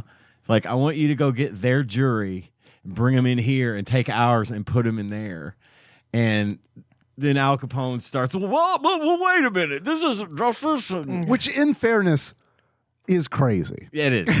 Yeah. Well, I thought it was weird because the judge says, no, there's no basis in this. And then Elliot Ness tells him, The judge is on. They found the judge on the payroll. You're on the payroll, but then he's not really on the payroll. Yeah, I think the judge would know. Well, how did that go down? The judge was like, "Oh, fuck, am I rich? Did I forget that I'm rich? Am I rich?" Oh, that is what they're. Because I don't know. The $2,000 bills on my desk every week. I make so much as a judge that it's hard for me to tell how much of it is from being a judge. Is it dirty money or clean money? I don't know. I have so much. Look, my wife's very sick, and she handles this usually. So I just give my wallet to my wife. My judge, Judge Tony. That's my name. And Judge Impresario Tony. Just give my wife my wallet. But that whole thing felt unnecessary. He could have just been like, okay, we'll switch juries. That would have been totally fine, but they're going to throw a weird curveball in there. Yeah. I think they were doing it to call his bluff and to get Al Capone to react. Well, it's fucking great because I do honestly feel like the defense attorney could be like, no. No. And the judge would have to be like, oh, right. Yeah, we do like screen these and everything. Okay. Yeah. Well, fuck. Sorry, Ness. I don't know, dude. Instead, the defense attorney's like, Al Capone's like, do something. He's like, all right, we change our plea to guilty. I know. He just rolls over. He's like, this dude's got syphilis, man. I don't. We've all got it now. Yeah. Just... This dude gave me syphilis. We'd like to change. Guilty. But yeah, it was still a fun movie. It was a good time. Yeah, I liked it. It was a lot better than the game. What are you talking about, man? The video game? The Super Nintendo video game? Yeah. This game. I didn't think it was that bad. Well, see, I didn't love it. I didn't think it was a great game, but I was surprised by how not bad it was. When I saw that it was developed and published by Ocean, I was like, oh, no. Well, it felt like... It's good. I like that. Because it's... Yeah, at the same time, it's just like, I'm entertained enough now. Yeah. But it was just like shittier versions of 5 other games we've already played. Yeah, it was. We do have an email for this game. Excellent. From Xenlord. Brad from Arizona. He opens the email with a... We need an echo. We need a reverb button when we say Xenlord. Xenlord. He opens the email with a picture It's funner if we all do it like that every time. I agree. Mouth noises always win. Whenever y'all are ready. Go ahead. Almost there. He opens with a picture of Robin Williams in Mrs. Doubtfire gear with pie all over her face. Hello. Literally, it's a picture of... I believe you. Per your request, I called around 7:50 Central Time today, January the 17th. That's the call we're going to play at the end of the show. That's what I figure we might get. Thanks for asking me to do it. If you hear an accent, it's probably Kentucky and West Virginia as filtered through Ohio, California, and Oregon, but maybe someone else can fill you in on an Arizona accent. With a hint of oak. There was some talk about the Arizona accent in the Discord, bit.ly/TADPOG Discord if you'd like to read about that. Is the Untouchables a dad game? I know the usual suspects for dad games are golf, bowling, and anything WW2 related, but it seems like this could also qualify. Sure, that totally makes sense. I agree. GamePro did not review this game, so all I have is a little blurb from EGM and a little blurb from Nintendo Power. From the January 1994 EGM. Elliot gets men. Yes. The Untouchables. Ocean/Super NES. Love that ugly mug of William Forsythe when you lose the game. This title would have been better if it were Super Scope compatible. I agree. I was thinking about that, but man, that fucking Super Scope being a bazooka is honestly like so it works for 2 games or 3. It works for a handful of games, but outside of that, it's like, man, y'all should have just done a fucking zapper too. Should have just done a super zapper. Yeah. It should have just been a fucking gun. Yeah. Like, it's crazy that it's a bazooka. Yeah, it is. It's too much for certain games. It's a lot to manage. Yeah, but yes, I agree. If this were like gun compatible, then yeah, that would have made a difference. Because that reticule speed, it's pretty slow. If it were Super Scope compatible, but for it is a bit difficult to use the pad during the shooting. That sentence doesn't read right. This was published in an actual magazine. Oh, this is the verbatim review verbatim. I'm gonna start it again. This is the whole review for the Untouchables in EGM. Gotcha. Okay. Love that ugly mug of William Forsythe when you lose the game. This title would have been better if it were Super Scope compatible, for it is a bit difficult to use the pad during shooting sequences. That's it. That's the whole review. That's it. 7 Oh, it says Ed give it a 7, Dano give it a 6, Al gave it a 5, Sushi gave it a 5, and Mike gave it a 6. Of course, Al would give it a 5. Fucking Al. Capone style. You can always count on Ed. Fucking Al's stick together. The next review is from the March 1994 Nintendo Power. Company Ocean. Suggested retail price $59.95 plus tax. Yeah, boy. Release date March 1994. Memory size 8 megabits. Game type target shooter for 1 player. Bullets fly and gangsters bite the dust when Elliot Ness is on the case. The Untouchables. Bullets fly and gangsters bite the dust when Elliot Ness is on the case. More like Elliot Ness. The Untouchables recreates the gun battles of the tireless FBI agent in his war against Al Capone and organized crime in Chicago of the 1920s Prohibition era. We also like our run-on sentences in Nintendo Power. You need a cup to speak into. As you blaze away in 5 levels, you'll have to seek cover where it's available and gather extra ammo. Capone's heavies will pop up from cover with their Tommy guns ratcheting. Yes, indeed. Some like it hot. Everyone's talking about the 2 stages in the game that are first-person shooting. Right. Not to mention not the top-down overhead part or the side-scrolling which should part. be in like the train station, but it's in the courthouse. Yeah. And it's like, I don't recall a lot of shooting in the train station. They say good graphics and fun theme, but very little variety in the play. No super scope option and aiming with That's regular. fucking crazy. It's literally a ton of variety. There's 3 different If the game has types. anything, it's variety Exactly. and weirdly inappropriate but good music. I was like, the music in this game was like, this does not fit the 1930s at all, but like it's a bop. I do like it. Nintendo Power gave it a 3.3 for graphics and sound, 2.6 for play control, 2.9 for challenge, and a 3.1 for theme and fun. Until next week, Zine Lord. Thank you, Zine Lord Brad. So yeah, incorrect. There's variety in this game. Yeah, both of them focused on the shooting, the gallery shooting style game, like T2 Judgment Day. But yeah, there's a platforming, a run and gun. Very Contra-esque because the gun can be fired in every direction. Yep.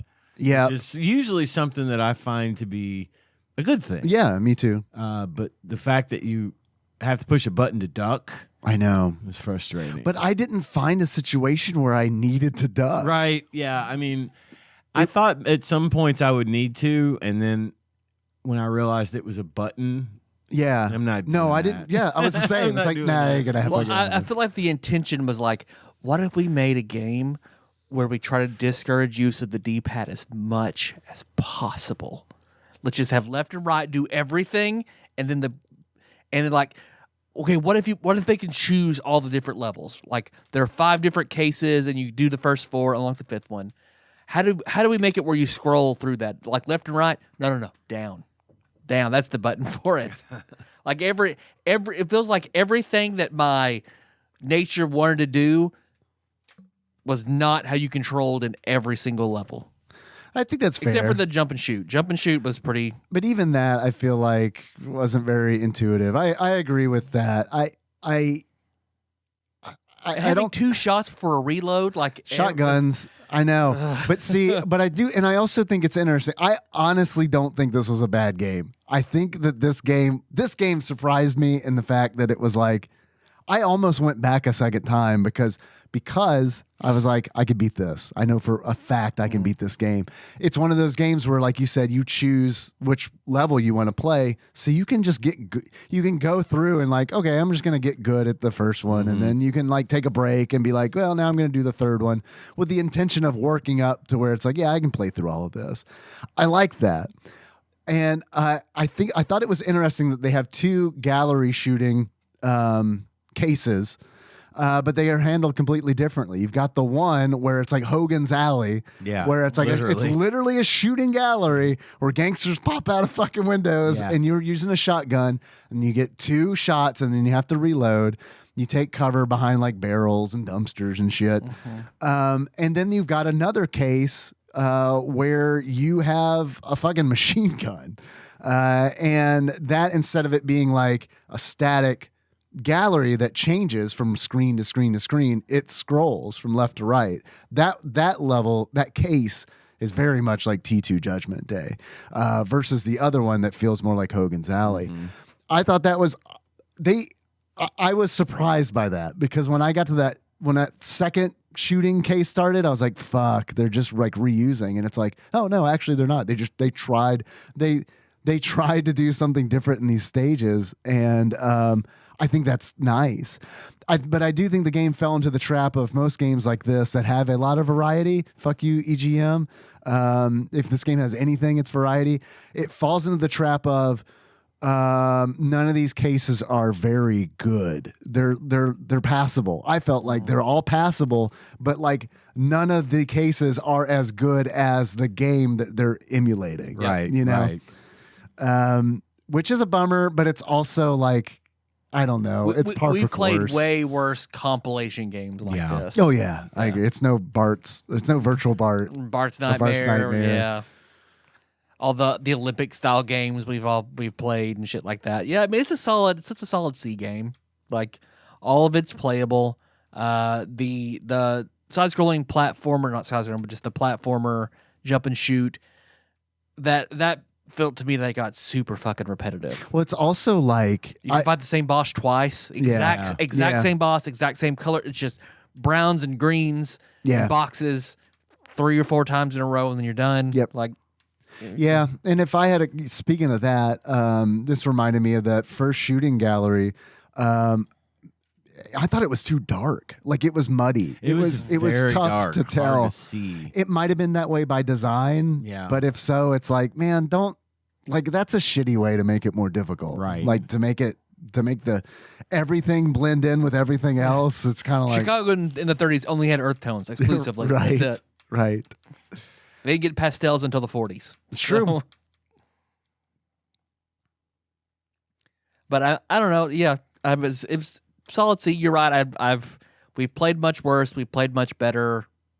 For what it is, it's decent. It's a decent compilation game.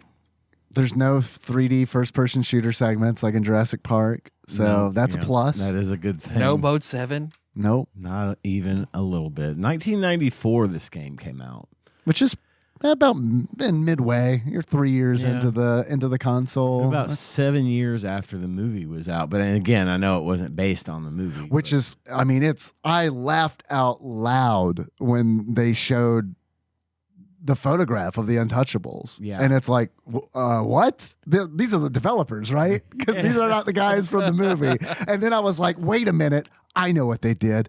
They took actual historic photographs and rendered them. I looked at it, I was like, oh, no, they didn't. Those are the developers. Some dudes dressed in dressed in 1930s menswear. It's there. Oh, what is that? You go to Gatlinburg and one of those saloon-style Western pictures. Yes. All the developers have one of those done. Yep. Here's our goddamn cover. That's right. Look at this photograph. Every time I do it makes me laugh. Look, what's that on Joey's head? And then, of course, William Forsythe. Yeah. As Al. Big Al. And it's like, okay, well, they got him. He's in this. Yep. He's in a lot of other things too.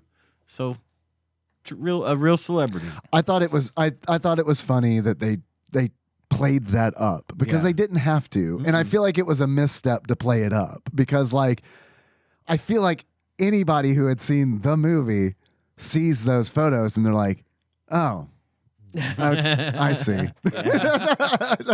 I see. Okay. I feel as if I've been bamboozled in $59.99. I thought I was buying an official licensed product, not some bootleg swill. I've done been caponed. Yep. Hey, you get what you get. Take what you can get. Yep. Yeah. You guys have any achievements for the game?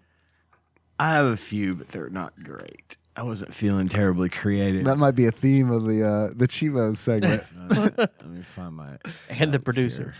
Where's my note? You see, if we intentionally make the Chivos bad, we get more money in Patreon donations. Yes, we do. My first achievement is tax evasion.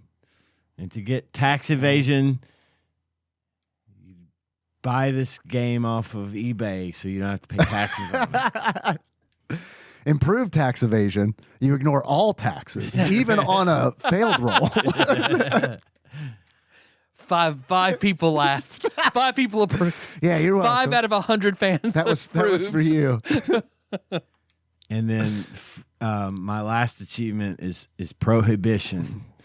And to get prohibition, travel back in time, run for Congress in 1992, so that you can be in a high-seated place in Congress in 1994, where you pass the act that prevents this game from ever being made. And again, not that it's terrible, but I was really struggling for achievements. I couldn't come up with good Do you stuff. get in the time cop car? Yes. Yes, you do. You go back and then you prevent this game from ever being made. Dude, I was thinking about you in that counterfeiting case, which is the run and gun level. Yeah. Because that level has one of the most aggressive fucking timers. Like, I know there's a duck button, but it's like, I ain't got time to timers duck. in this game. Yeah, they're crazy. You got to get the clock. Yes. You have to. Yes, I you have hate to. the time chase. It's this designed fucking to, game is. you have to get it. It has like an arcade style feel to it, where it's like if you run out of time, you insert a quarter. Yeah. You know, Yeah. that's the vibe. And that it's it like, gives. y'all, you get nothing from me continuing to have to play this game over Right. and over. You're not getting more quarters. Yeah. You got 700 of my quarters when I bought it. Right. Let me keep fucking playing it. Yeah. It's like, I could see that they're trying to pad it so that you buy it instead of rent it. Yeah. But this is 1,000% a rental game. Yeah. Like, if a rental game exists, this might be like the poster child for rental games, where it's like, I swear to you, this is a great rental. I would have, if I'd have gotten this as a kid, I'd have been like, okay, sweet. I don't feel like I've been robbed of my $3. And I feel like I could have sat down and probably beat this on a Saturday night and then been like, all right, cool. That was great. 2-player option would have been good That would have been cool. on all accounts. Yeah. Especially the gallery shooter. The gallery shooter, yeah. And even in the run and gun stuff, Yeah. would have been a nice, In the top down. because even Contra had 2-player. Yeah. And what was the game we played with the gallery shooter that we liked? The cowboy one. Wild Guns. That was Yep. a 2-player, right? Yep. Yeah. See, I think those kinds of games warrant that extra player because it just adds a level of fun to it, especially if you're going to rent it, you and a buddy over the weekend. We're going to eat some pizza rolls and play the Untouchables. Yep. What about you, Dave? What achievements do you have? My first achievement is that's the 1931 Chicago way. In order to unlock that's the 1931 Chicago way, you shotgun and O'Doul's each time you die in the game. It's non-alcoholic, you see. My next achievement is that's the fucking Chicago way. In order to unlock that's the fucking Chicago way, each time you die, you shout at the game as if you were an employee at the Wiener's Circle, shouting at a customer, which is a famous hot dog stand in Chicago. Okay. As brought to my attention by a wonderful bit where Triumph the Insult Comic Dog goes yeah. there with Jack McBrayer. Yeah. And that is wonderful. If you have not seen that, please look it up. Please watch That is it. funny. I have seen that It's one. amazing. My next achievement is now that's what I call the Chicago way. In order to unlock now that's what I call the Chicago way, you take a shot of Malort each time you die in the game. And my last achievement, which doesn't fit the theme because I made it up as we were recording, and that is Syphilisian feet. In order to unlock Syphilisian feet, you beat Al Capone, which is a thing I assume you can do in this game. I don't know. I never unlocked the last case. You do. I had to look it up, but yeah, it's a first-person shooter over a brick wall. Yeah, to fight Al Capone while he runs building to building. Man, it would be great if it were like Scooby-Doo a courtroom simulator instead. You do Phoenix, Phoenix Wright, Wright. only it's Yep. Press- Objection! Tap B to switch juries. Oh, you beat me to it. You beat me to it. I was going to say tap B to switch juries. hit A to flare Al Capone's syphilis. You see, we've rigged his chair. I don't know what the symptoms of syphilis are. We've rigged his chair to pop his syphilises. It's syphili, but that's not a thing. Gotcha. It's a brain infection. Your genitals are just they're fine. Yeah, Oh, pretty much. hey, that's pretty good. That's not a bad. That's not, as far as STDs go. So you keep fucking, okay. Yeah. You like slowly start to lose your mind, right? And like your inhibitions go away. It Oh, that's what Al Capone needs. It literally eats your brain, and it can be cured at any point. For up to a point, it Right. can be cured pretty well, but the damage is done. So, however you are once you get it cured is how you're. That's how you're gonna be. There's an Gotcha. episode of House about that where exactly a woman, what I was thinking. she was of. so grumpy and mean, gets syphilis, it goes untreated, she's just getting happier and nicer. And starts getting horny. Yeah. She starts fucking. Like she gets all of her inhibitions go away and she starts having like sex all the time and everything else. And they find out that she's got syphilis, and so they treat her for it. But she stays horny and Stays nice happy and horny. and healthy after that. Huh. But yeah, it's a maybe Why get a they're lobotomy? Just get timed syphilis. I don't know, maybe there's anal stuff too. I don't know. But I think it's all in your brain though. I It don't makes think you get sense. other stuff. I don't That know. they didn't catch Maybe it in there's Al anal Capone. stuff too. In 2025. Quotable quotes. Potent potables. I've got a few. My first one being 0 = 1. Defeat the shooter gallery level on 0 ammo, because I did that, and you still get one shot. You can do it. It's just really difficult when you run out Really? of ammo. Yep. With the one with the machine gun? Yep. That's hilarious. Because I just like, and I didn't even see that I had ammo, so I just laid on the whole time going everywhere, and eventually the third round I ran out. Yeah. So it was just like, pop. Hey, great job. I mean, that's impressive. That is I impressive. lost. Oh. But if you did win, you get that achievement. Gotcha. Okay.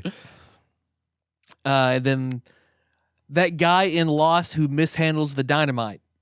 You unlock that guy in Lost who mishandles the dynamite, getting your ass blown up by dynamite when you don't run out of the way in the Hogan's Alley level. Yeah, the first time they do that, they really get you. Because I wasn't expecting dynamite. Oh, he fell out of frame. They got him so hard.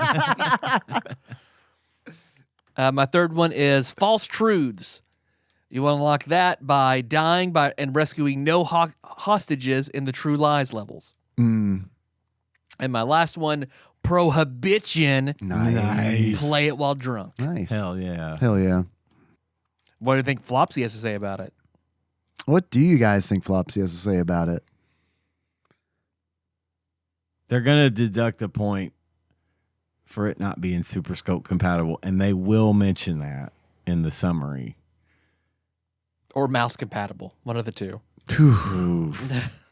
That SNES mouse is bad. I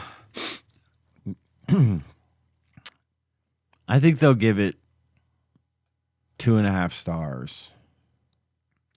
I think they're going to give it. I think this is an average game, and with 2.5 being the average mathematically, I think they're going to give it higher than 2.5 because they skew high. Yeah. And I got to be honest, man. This game surprised. I really thought this was going to be trash, and I thought it was. I was surprised, and I feel like Flopsy probably would be surprised too. I wouldn't be surprised if this got 3 or 3.5. Because I imagine these reviewers are in the same boat we are, and that our definition of trash has changed to exposure to real trash. Yeah. So what do you think? 3 or 3.5? Think they're going to be that generous? I think 3. I would I'm say good with 3.5. 3. I'm Three's a good with 3. 3's a good place to land. Okay, so that's settled. Availability. Oof. It's not based on the movie. No. But I bet a bunch of people thought it was. Yeah. I'm going to Ocean say did a lot. probably, yeah. I'm going to say I think uncommon is probably fair. I don't want to I don't think it's very uncommon. No. I also don't think it's common because we didn't even if not for SNES Drunk, this would have not been on any radar. But I wouldn't, like, especially when it came out in, 93?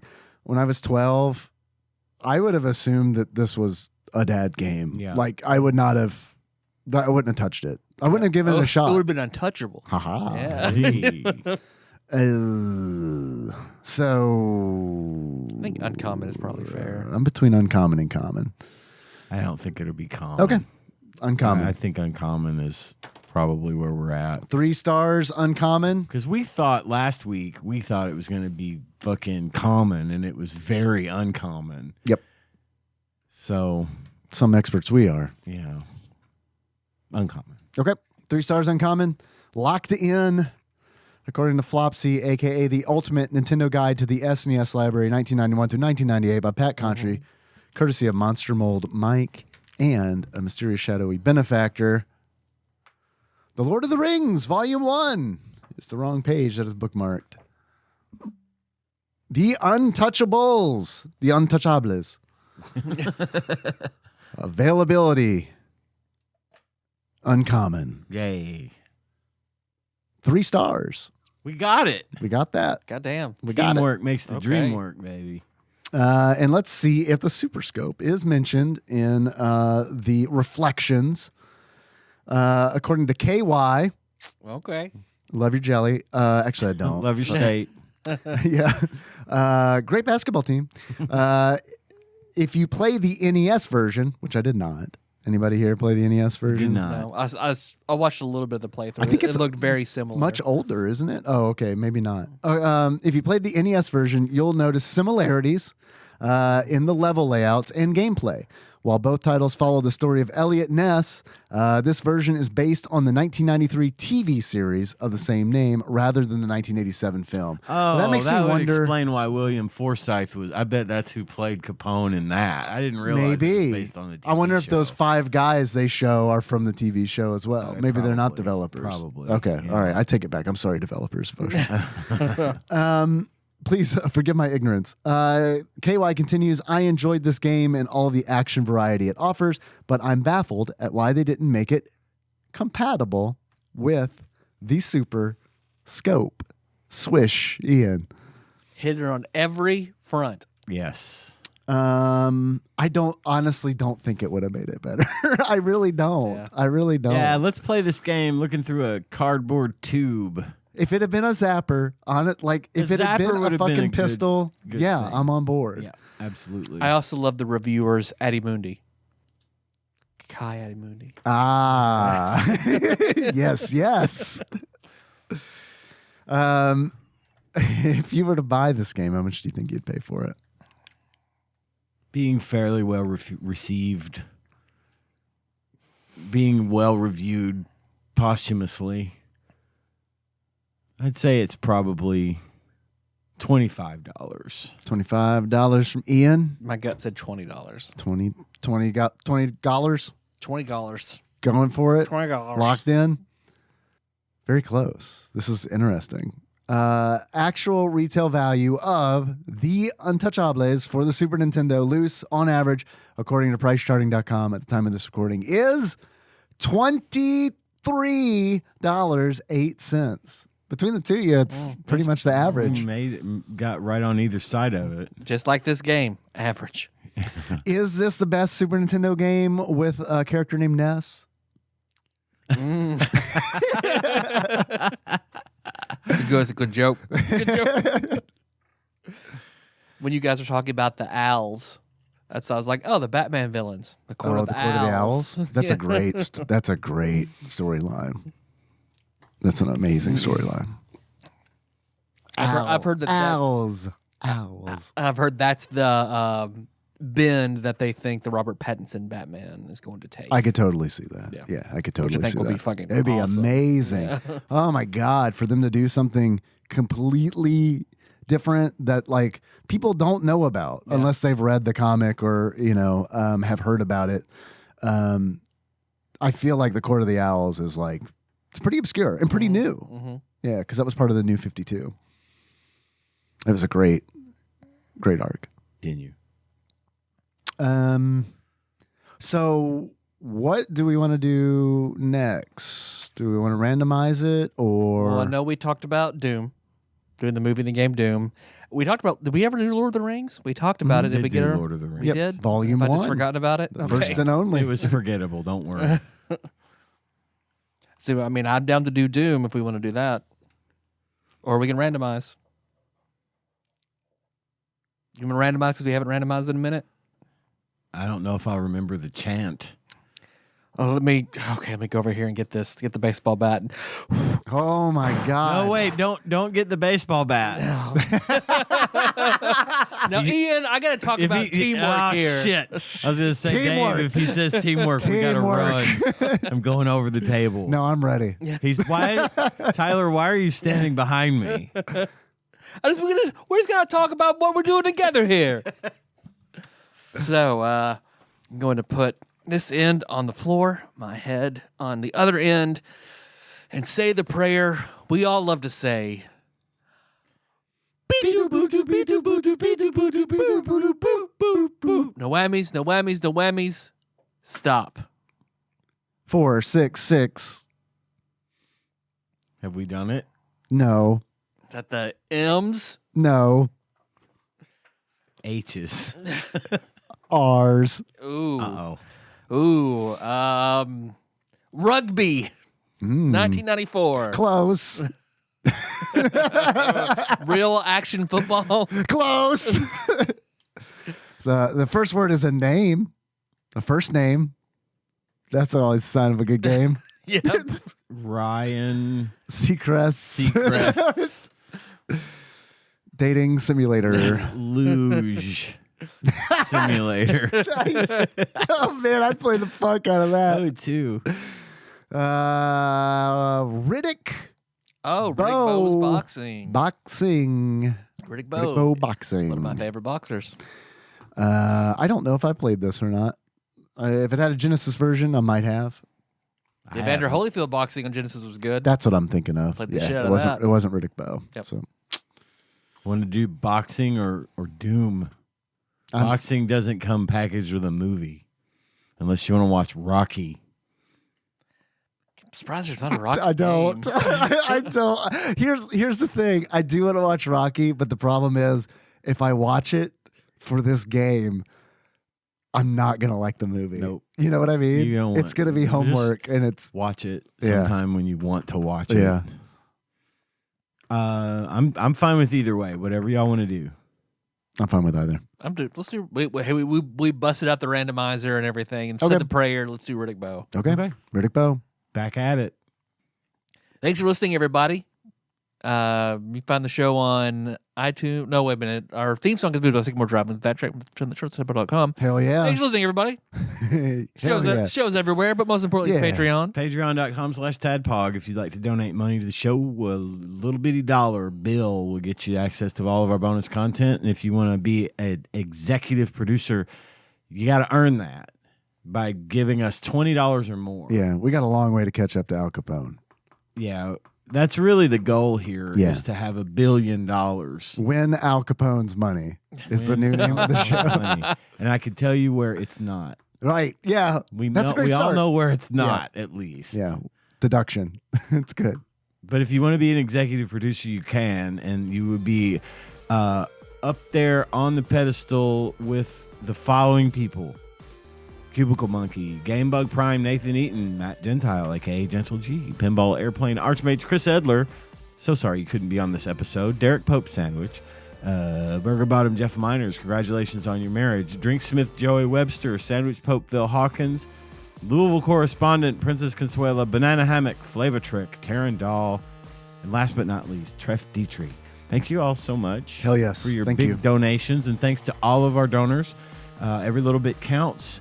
We love that you give us a little bit of your hard-earned money, just because we like to sit here and talk for 2 hours every week. Yep. And once again, special thanks always to Zine Lord, Brad from Arizona, for sending us an informative and helpful email every single week. Zine about- Lord. about the games we play. That's it. All right. How you guys want to close it out? As Al Capone. All right. So until next time, Tropical. Capricorn. You fucking looking at? TADPOG is hosted and produced by Tyler Holland, Dave Moore, and Ian Chandler, and releases new episodes every Wednesday. You can find them on Apple Podcasts, Spotify, YouTube, and just about anywhere else podcasts are hosted. If you have a question or comment for the hosts, don't hesitate to call us at 270-883-2555 and leave us a voicemail. If we like it, we'll play it on the show and respond. If you'd like to send us something, you can do so at TADPOG Studios, care of Nicole Nance, P.O. Box 3785, Paducah, Kentucky 42002.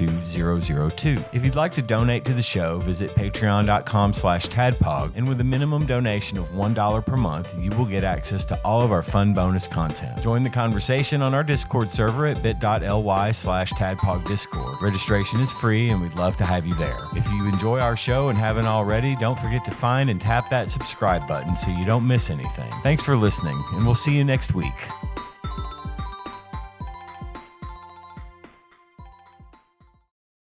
I forgot to play Brad's call. We should do it. Who? Zine Lord. Brad from Arizona called us as we requested, and I'm going to play the call. Let me get in here. Yeah, get in there. That's nice. In there. All right. He says he said, yeah. Okay, I got it. Found it. It's at the top of the list. It's the most recent call. Okay. We're good on the board? We're good.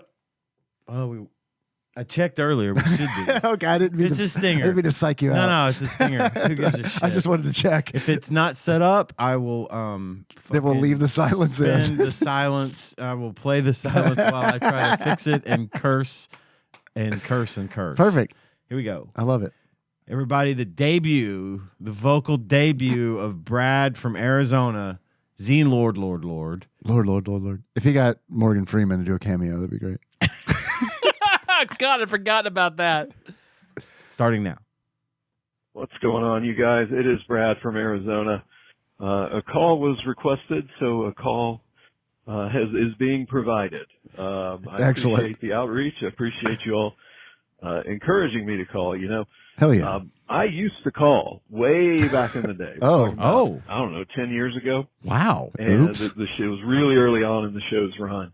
And Tyler and Dave had Jacob of Wolf Fighting fame on the show. And you were asking him, Jacob, what do you think of the show? And he said, the show's really good. I enjoy it a lot. But these calls just aren't working for it. The calls are too long, and I just feel like, who cares? So, I had to stop it for a second. something to that effect. And I was one of about two people who was calling back then. So I took that He said, I took that personally. He said, I took that personally.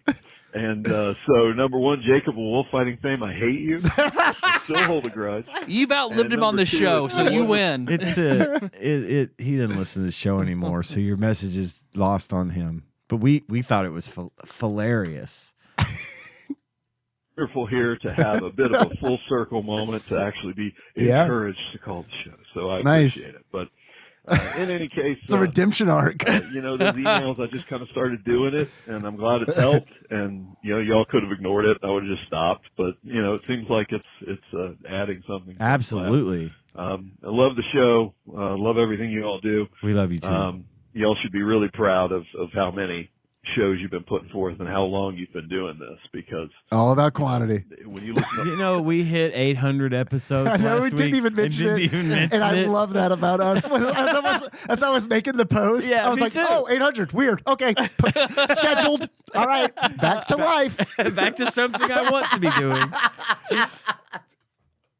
in the old episodes, you'll hear people, you'll mention other podcasts, and you look up this other podcast and hadn't posted a show in 6 years or whatever. Yeah, you know what? Fuck them. We're still here. Yeah, second breakfast. third Fuck breakfast. off. Bill can suck a dick. We're like 11sies, motherfuckers. I don't know.